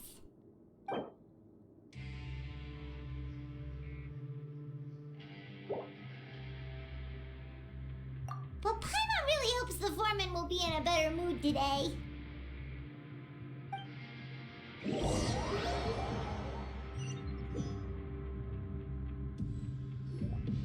Look who decided to show up! Get your butts in gear and get to work. Time's a-wasted. Oh? What's with suddenly wanting to work so hard? You need coupons that badly? Sure. Let's just say we really want to test our limits.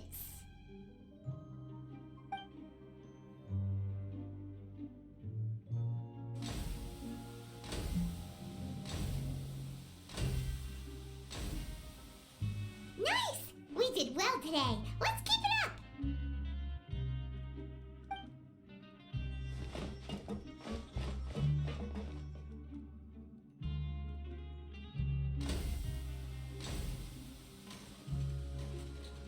Whew, Paimon's had it. Who knew that processing these widgets would be so tiring?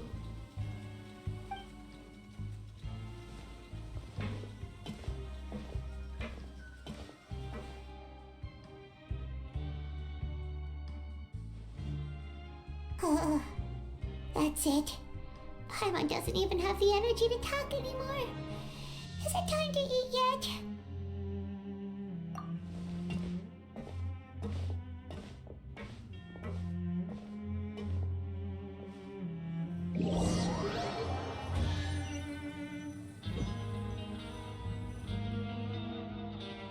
Oh, Paimon's exhausted. It's just work, work, and more work. Paimon's little body can't handle this much longer.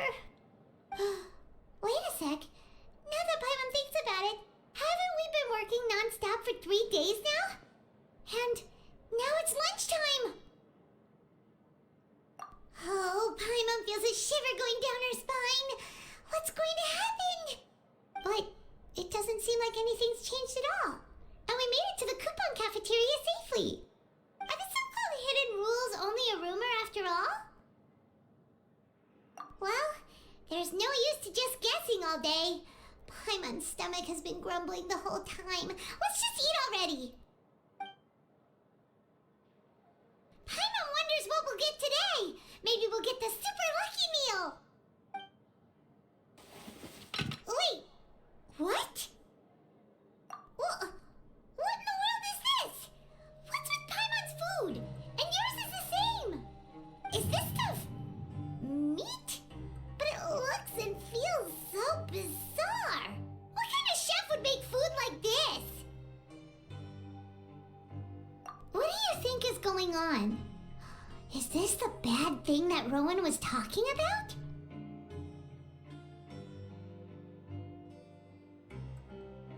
No, stop right there. Paimon gets what you mean, just don't say it. Hey, isn't that Woolsey over there? He must have made the food, right? So let's just ask him about the food and be done with it. Hey, Woolsey, have a moment? What is it? I'm about to go report the numbers for today's free meal, so you'd better make it quick. It's about the meat in our meals. Look, does it seem normal to you? The meat? Oh, that. Looks perfectly fine to me. Totally normal. You better hurry up and shout out. How could this be fun? Hey, don't leave! You barely even looked at it! Hey! What should we do now? Woolsey wouldn't even give us the time of day. Is he trying to hide something? Yeah, looks like we have no other choice. Paimon was positively famished a minute ago, but now she's lost her appetite.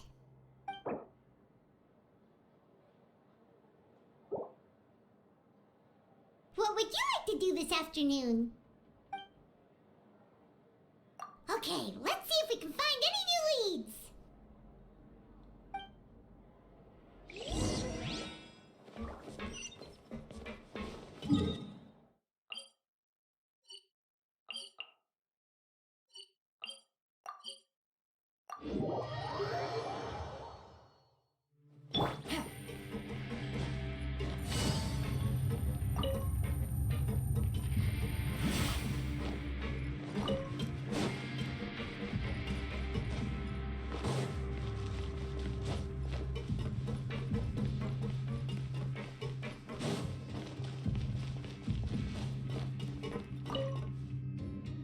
Siegewing?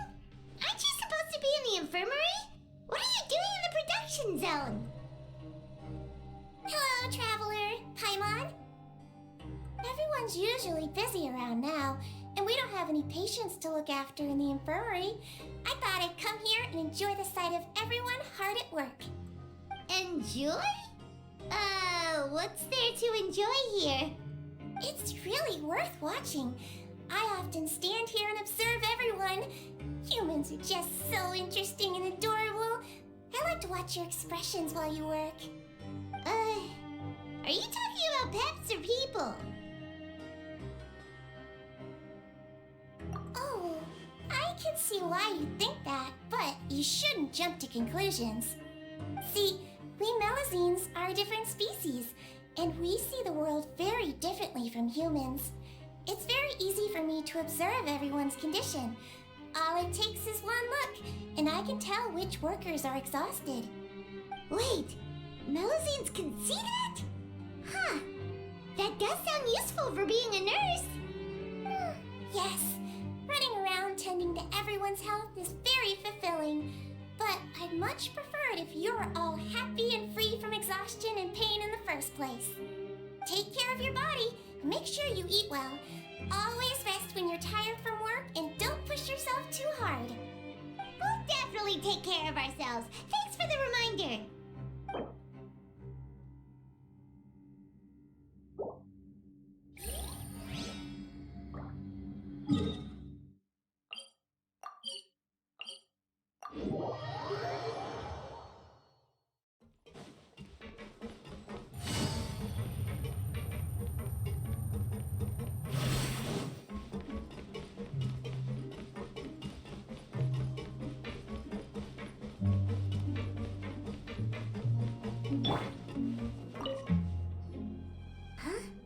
Rowan? What are you doing here, Chief? I was injured a bit just now. Nothing major, I think I just pulled something. Little mishaps like this are unavoidable at work, you know? Huh. Paimon wouldn't have thought someone as experienced as the Chief would still get hurt on the job. Shh. I just knew you would say that. This is pretty embarrassing. Where's Siegeween when you need her anyway? The one time I need to make a quick trip to the infirmary. Oh, you mean she wasn't in the infirmary? Yeah. The rumors say that there's never anybody in the infirmary in the half hour before lunch, and nobody knows where Siegeween gets off to.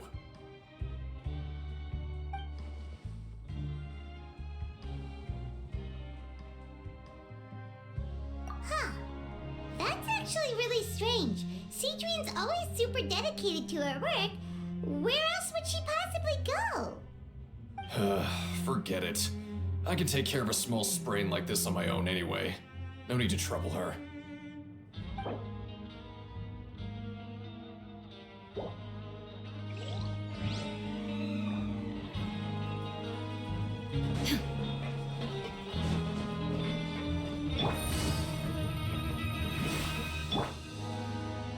Hey, look!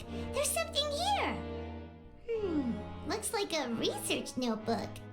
That suspicious guy peeking into the infirmary just now. Are they a fan of Siegeween? He must have dropped this. Let Paimon read it real quick. The Melusine perceive the world very differently from humans. There are significant deviations. As a result, their sense of aesthetics and beauty is also very different from that of humans. This must be taken into consideration when giving gifts. Whoa, this all sounds pretty serious. He sure did his homework. And as for the notebook, let's take it.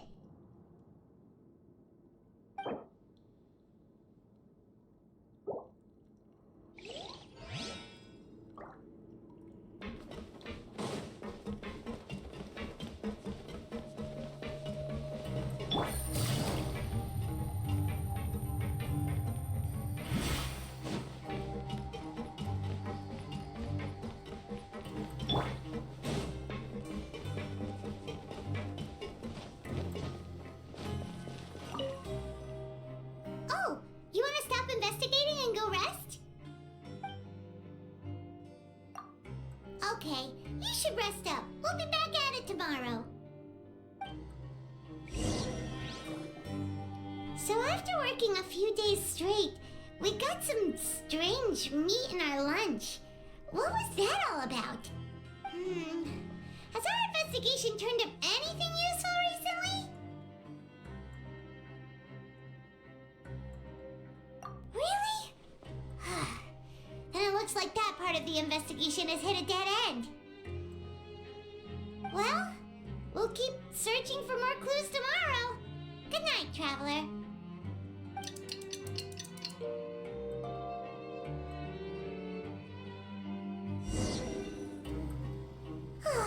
The dawn of a new day.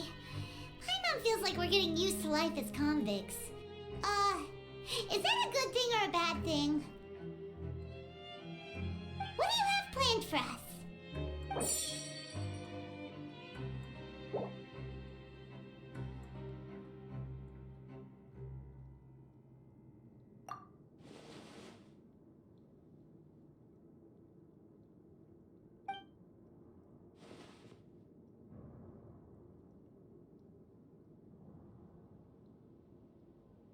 After working here so long, we're really starting to get the hang of it. But doing the same thing all the time can get old pretty quickly. How are you holding up? Yeah, it's good to kick back and relax once in a while.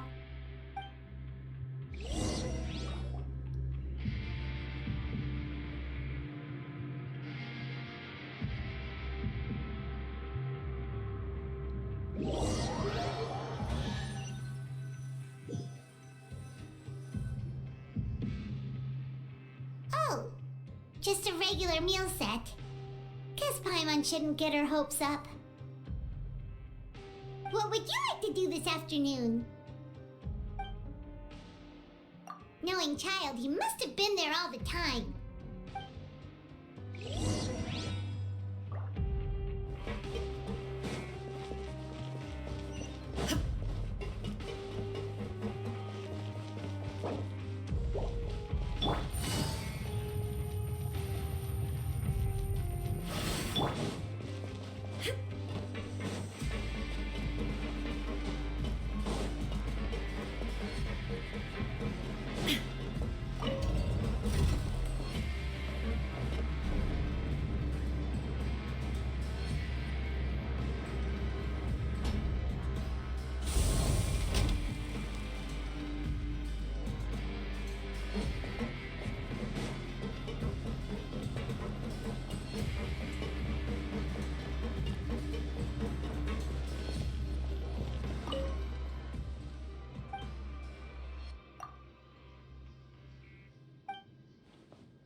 Oh, you must be the traveler, huh?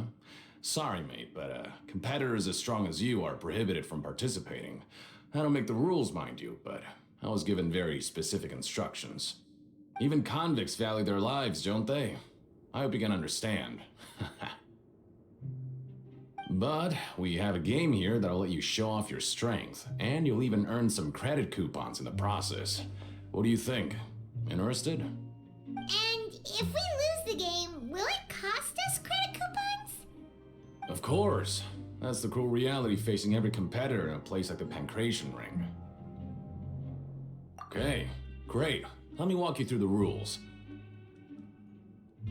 The targets in front of you will pop up one after another. You'll need to hit the targets in the same order that they popped up.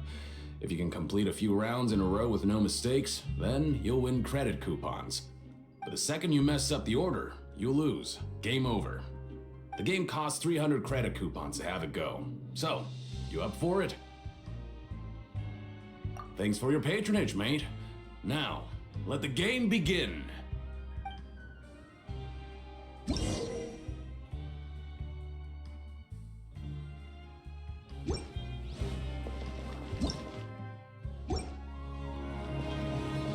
Okay, do your best to hit the targets, just like Colin said.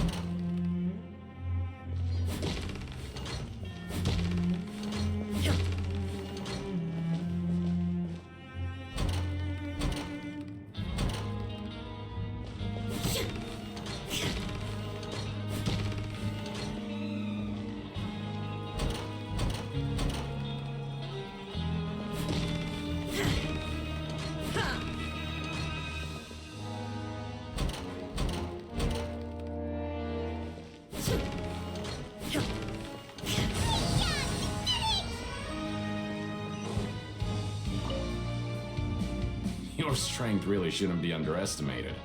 Now I get why you're prohibited from participating in any official fights. Nobody who values their life would be willing to get in the ring with you. However, you two haven't tried betting on the outcome of a Pancration match yet, have you? Just go talk to Rusimov. Buy a ticket for whichever fighter you think will win.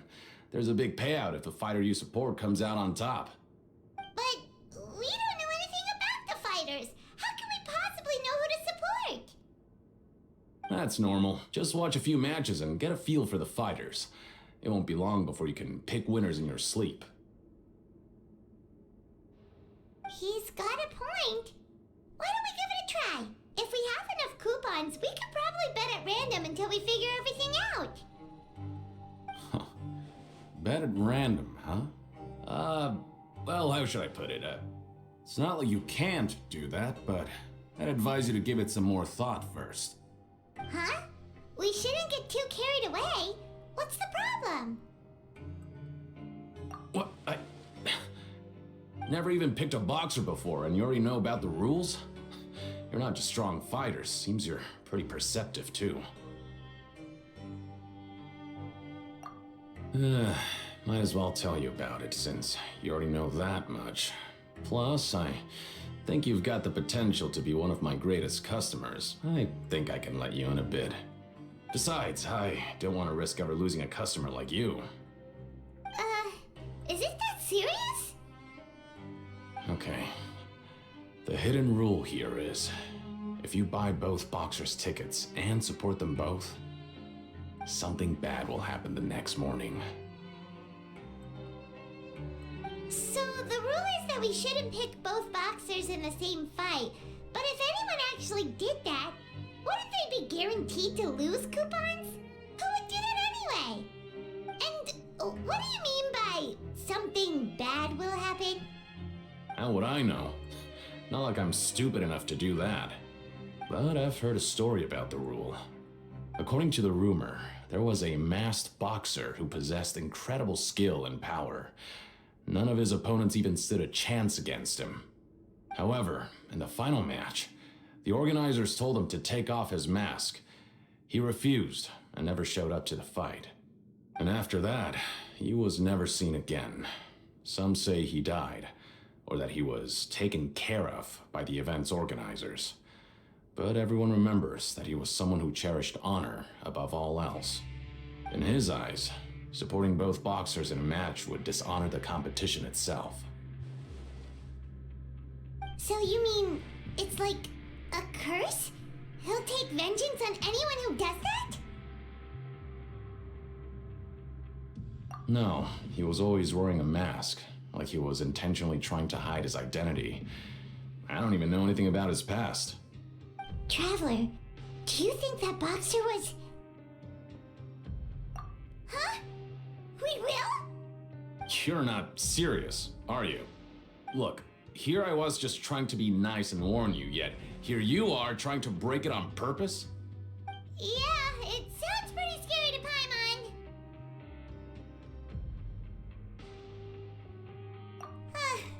Seems you've made up your mind. Just be sure to protect Paimon, okay? Betting on both fighters will set you back about 3,000 credit coupons. If you have enough, then go ahead and give it a try. Just don't come running back to me if something happens. Seems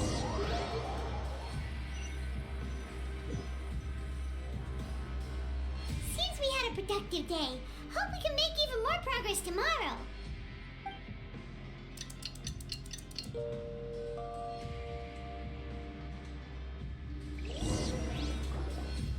Oh, Paimon doesn't want to get up. Paimon still feels completely exhausted from yesterday. What do you have planned for us?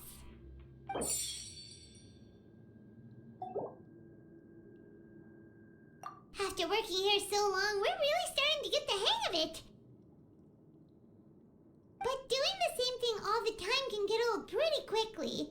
How are you holding up?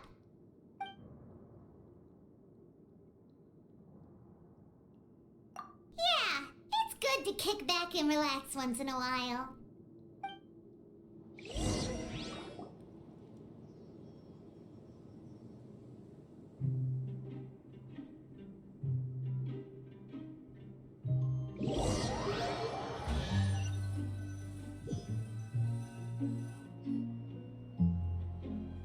Whoa! Isn't this the super lucky meal? Looks like hard work really does get rewarded.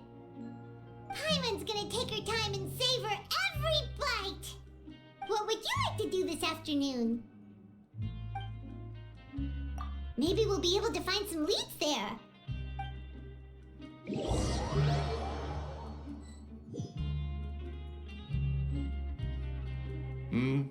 Are you two here to buy tickets? Better be quick about it. Another match is about to start. Who are the boxers in the next round? We have the reigning champ, Le Grappler, versus a contender from the Eastern Prison Block, Demon Horde. Are those their nicknames, or did they choose those names themselves? Either way, super weird. Since you're new around here, I'll help you out and give you a little suggestion. Even though Le Grappler is the crowd favorite, Demon Horde is a first-class dark horse with incredible potential. Anyway, for this match, I recommend that you pick...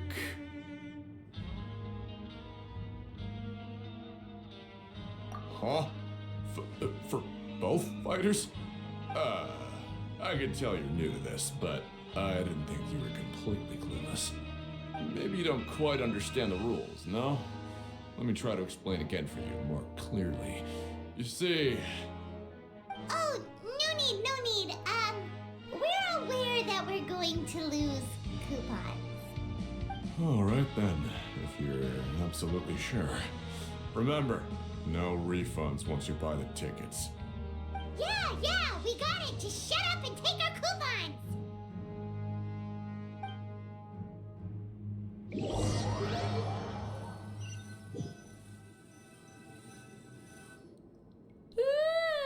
We woke up so early today that Paimon's been nodding off all afternoon. Good thing it's finally time for bed.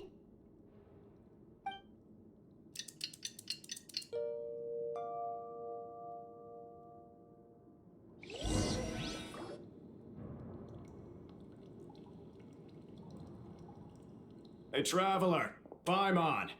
Package here for you. The next time you buy something, go pick it up yourself. I'm not a delivery man, you know. Huh? A package? For us? Did you buy something, traveler? Paimon's not quite awake yet, so why don't you go take a look?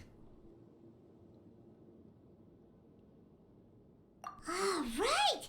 Yesterday we broke the hidden rule and bought tickets for both boxers. Oh, maybe this package is the bad thing that Colin said would happen. Paimon suddenly feels wide awake.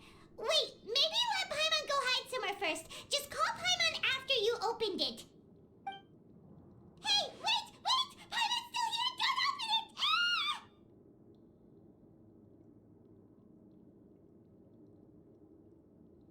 Huh? What is it? Are you okay? Let Paimon take a peek too. Oh, it's just a small bottle. But the color of the liquid inside looks so wrong. Almost like...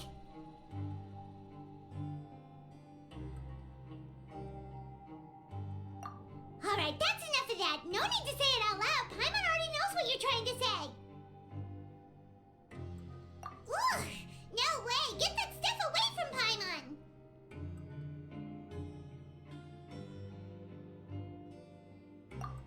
Paimon thinks we shouldn't open the bottle until we figured out what's going on.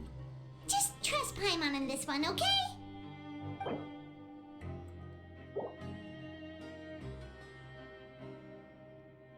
What do you have planned for us? Though it feels nice to slack off a little, less work means less coupons. Let's make the most of our morning.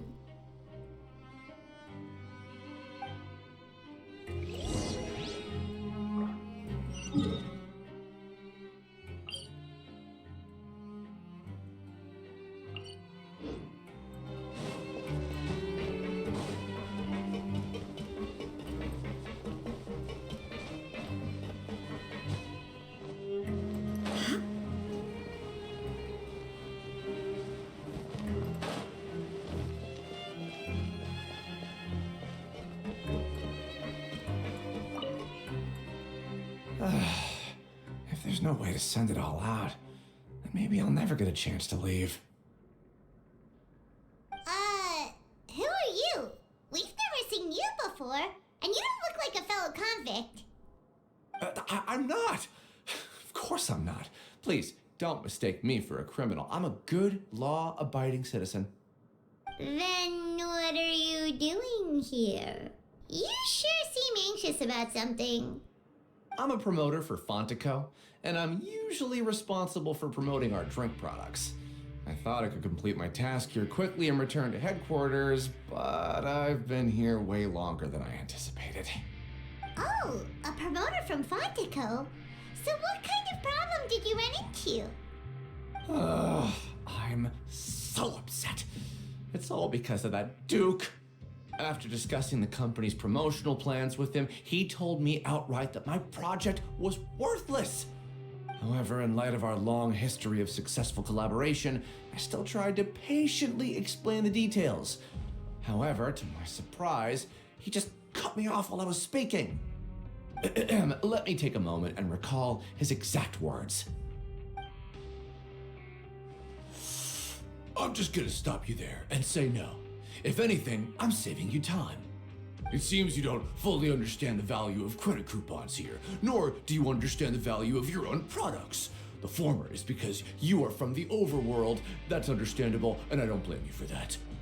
But as for the latter, only someone monumentally stupid, so breathtakingly stupid that they were completely ignorant of the value of credit coupons, despite living in the underworld, would ever possibly consider buying your drink. Let's just forget it.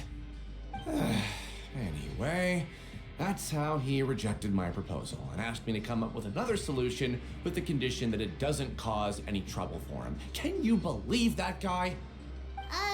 Well, he is the head honcho here. Not much you can do about that. We met him too and could tell that he's the kind of guy that's hard to pin down. Fine. I know I should just let it go. I'm on his turf after all. His house, his rules.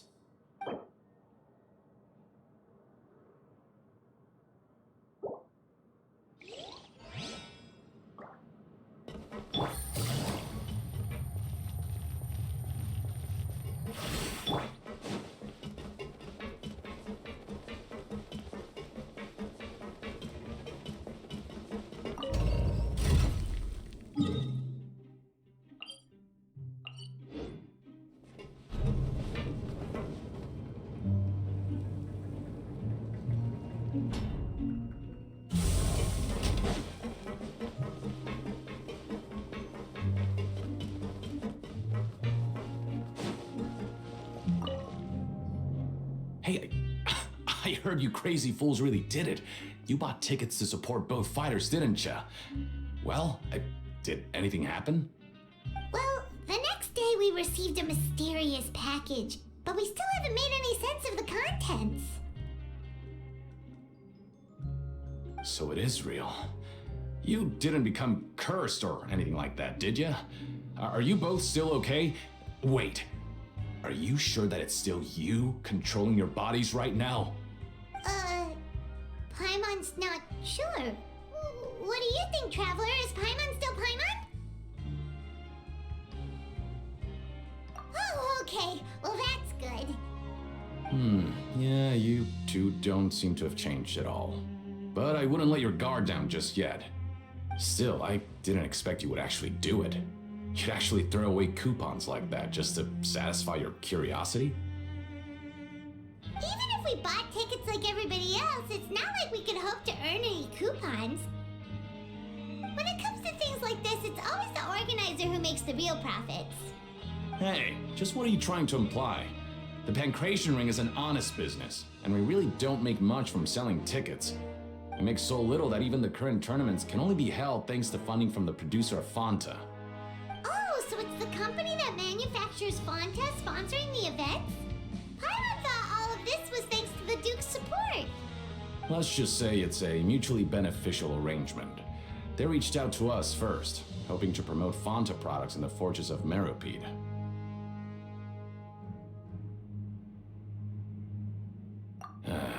Anyway, you try and take extra good care of yourselves these next few days, you hear?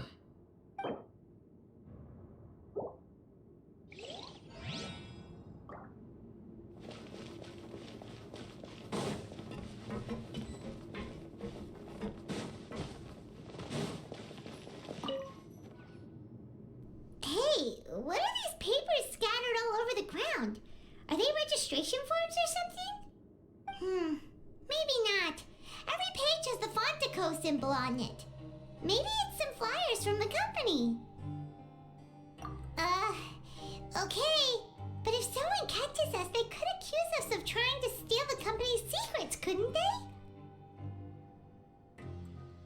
Oh, you're right. Guess there's nothing to worry about then. Let Paimon have a look here. Without assistance from the Fontaine Research Institute, development of the new product has been slow, and some researchers on the project have voiced concerns. We have no choice but to let the new product undergo the first phase of promotional trials without a designated name or packaging. We will adjust the direction of future development according to feedback. We have decided to only conduct closed, small-scale trials for the time being. Sure doesn't seem like anything unusual. The company is just trying to develop some new products besides Fanta. But it sounds like things aren't going well at all. Let's put these papers back where we found them and make it look like nobody went through them. Okay, good.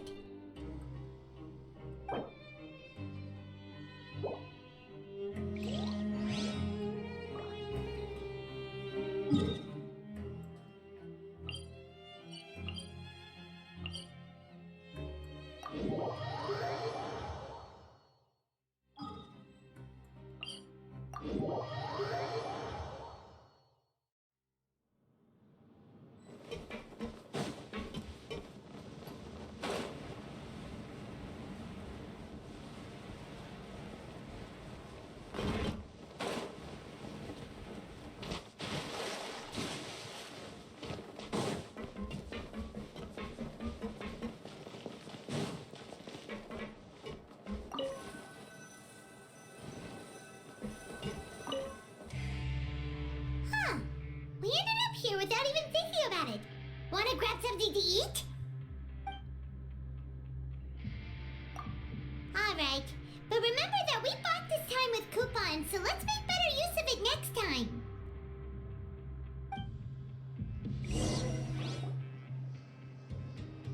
Whoa! Isn't this the super lucky meal? Looks like hard work really does get rewarded.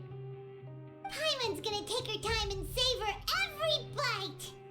What would you like to do this afternoon?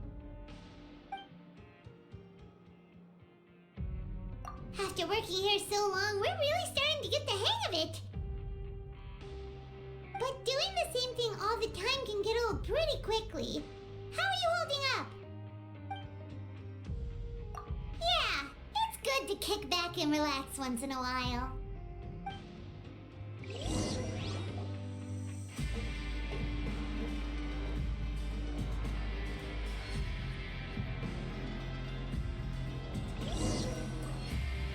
A mysterious box? A bottle of crimson liquid? Paimon still doesn't know what to make of it. Do you have any ideas, Traveler? Really? Then it looks like that part of the investigation led us nowhere. Well, maybe we'll have better luck tomorrow. Good night, Traveler.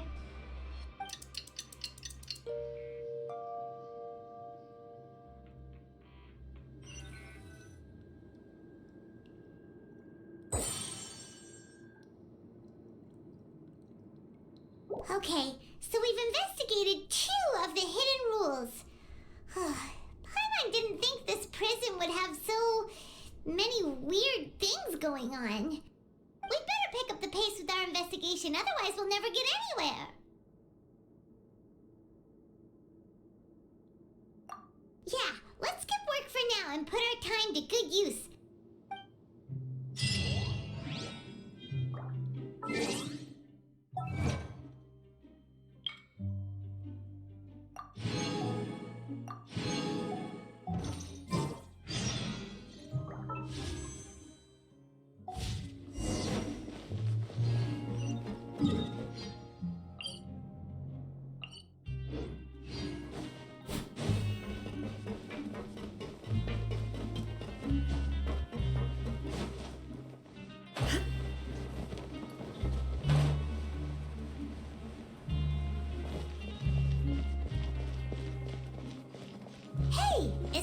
luck over there? Huh. Is it just Paimon, or are there fewer people than usual here today?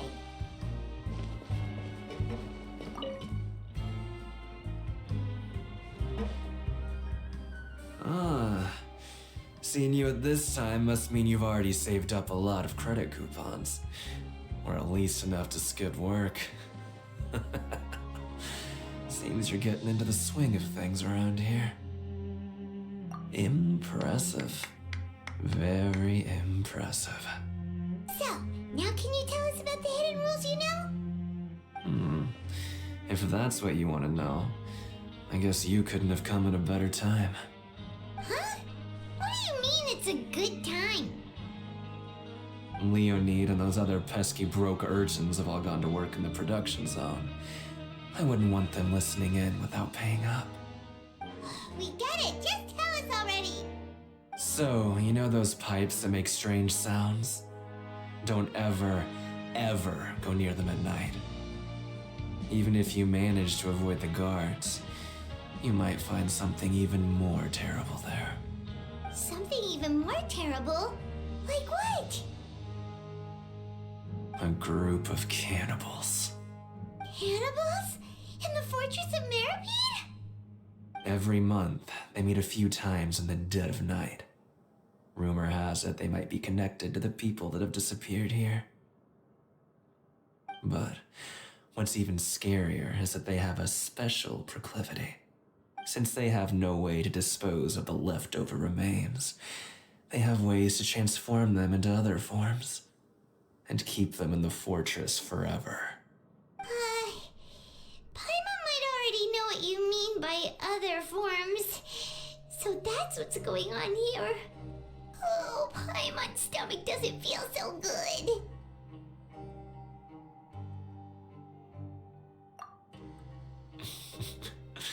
You two look pretty skeptical.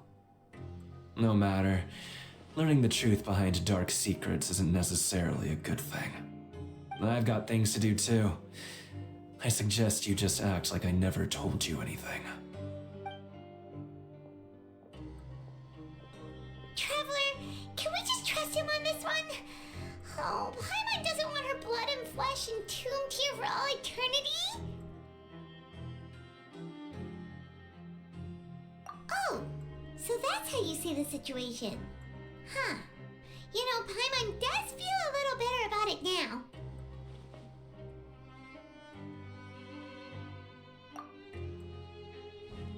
When will all the secrets end?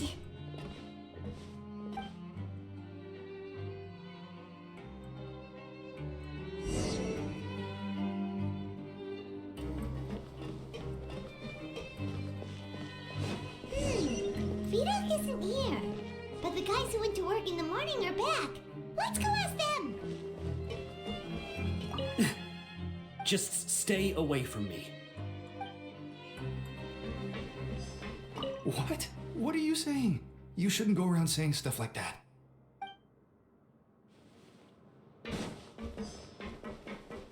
What are you talking about? Listen, you should keep your nose out of other people's business. Their attitude sure is suspicious. Like they're trying to avoid us.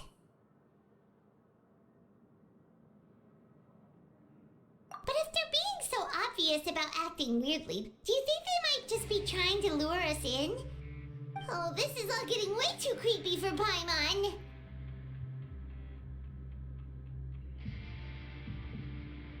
So you mean we still need to investigate some more? Okay, if you say so.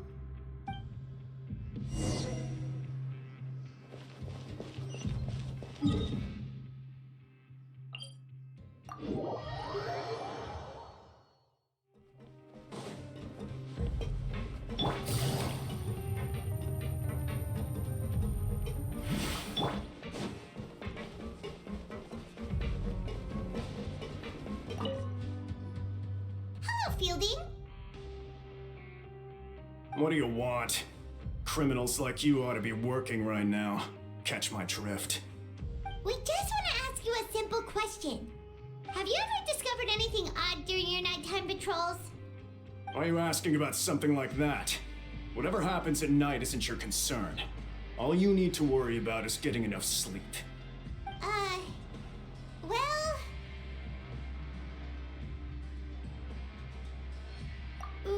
Right! We've heard it happens a few times every month. Paimon has sensitive ears, so it makes it hard to sleep. Really? I see. But it's not like I'm on duty every night. And now that you mention it, I recall my colleagues talking about something like that before. They say that strange things tend to happen at night on pipe cleaning days. Lots of us don't willingly take those shifts. So, what happens at night on pipe cleaning days? And they just conduct regular cleaning of the fortress's drainage facilities.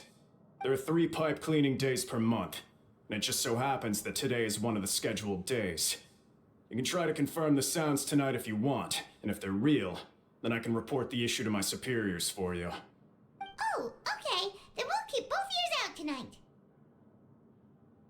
And if that's all, then I'll be leaving now. I advise you not to try anything funny, though. Even if I'm not on duty tonight, someone will still be watching you. Don't worry, we don't want any time added to our sentences. Oh, he left. So what do you think about the pipe cleaning days he mentioned?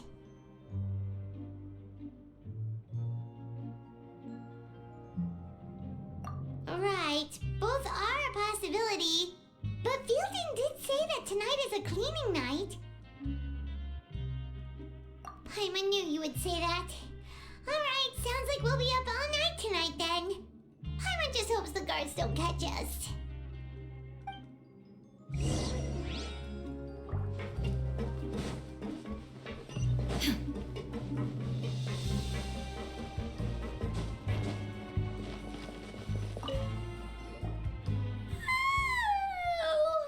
I'm so tired.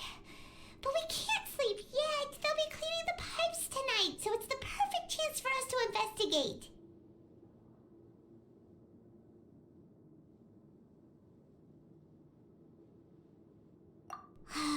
Whatever. Just be sure to wake Paimon if she dozes off. Paimon's worried something might happen if you go alone. Huh? Traveler? Did you fall asleep already?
Traveler, come on, wake up!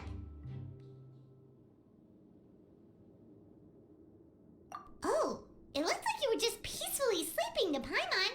Well, what did you see this time?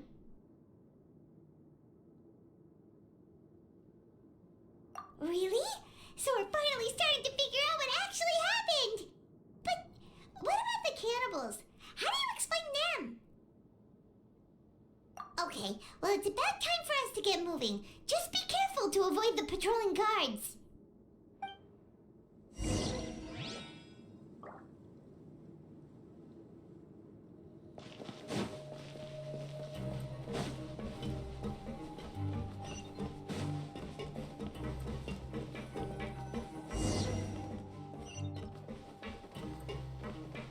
Shh, careful. We'll get in trouble if the guards catch us.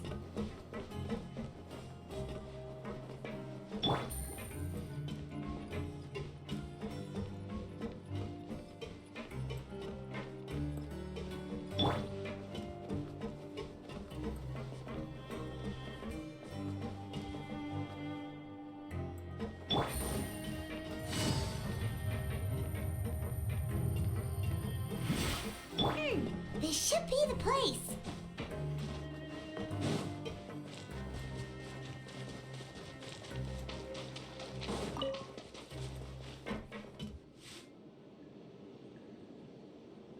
What?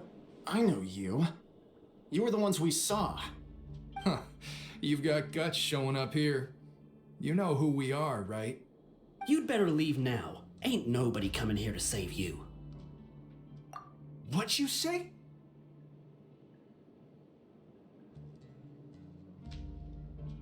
Yeah, so what if they were?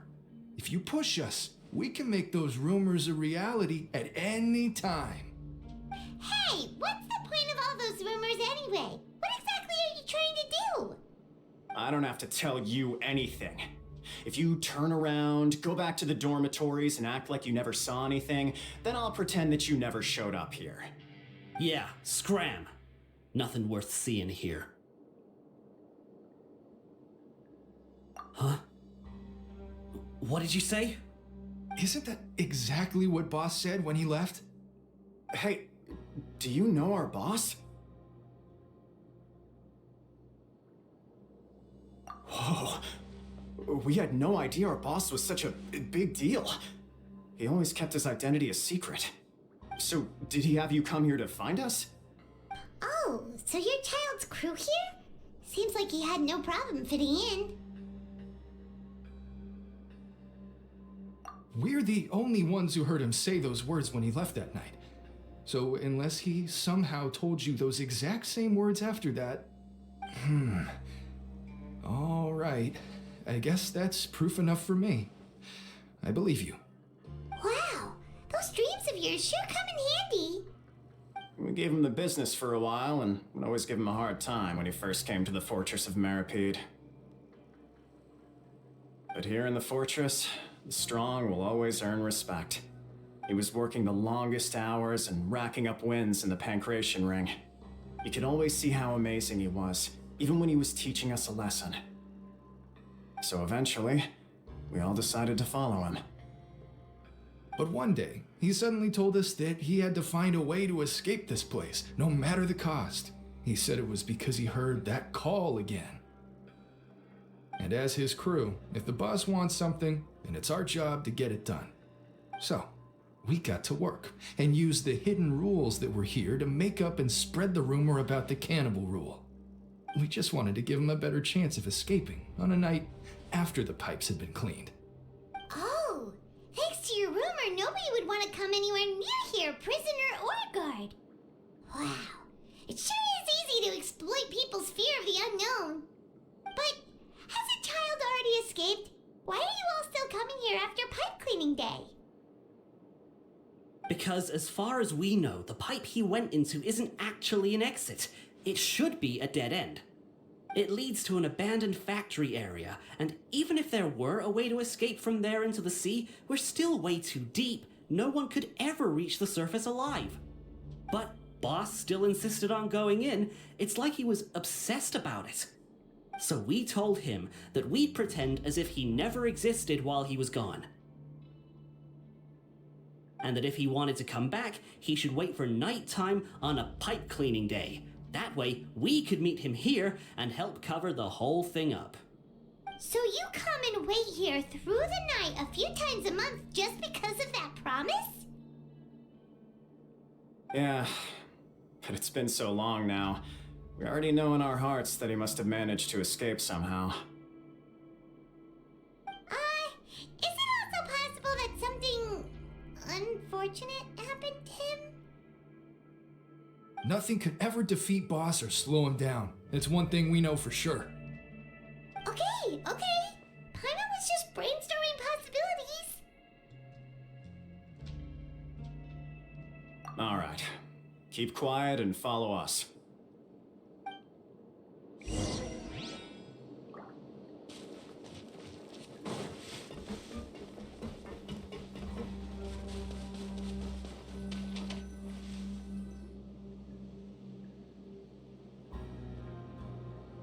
The way up from here has been sealed off. It's impossible to get through. Boss left by going down from here. It wasn't full of water at the time. Later, we came back hoping to have a look.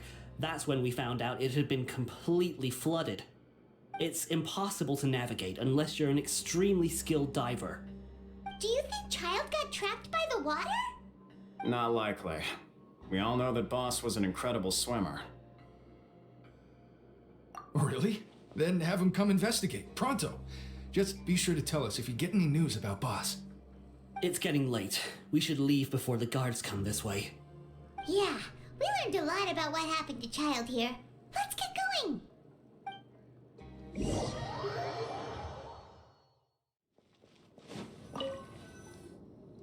Whew. We finally learned some key information. Seems all of our investigative work has finally started to pay off. When you said you knew a diver, you were talking about Furina, right? If we ask Linny, he'll definitely have Furina help us. Ugh.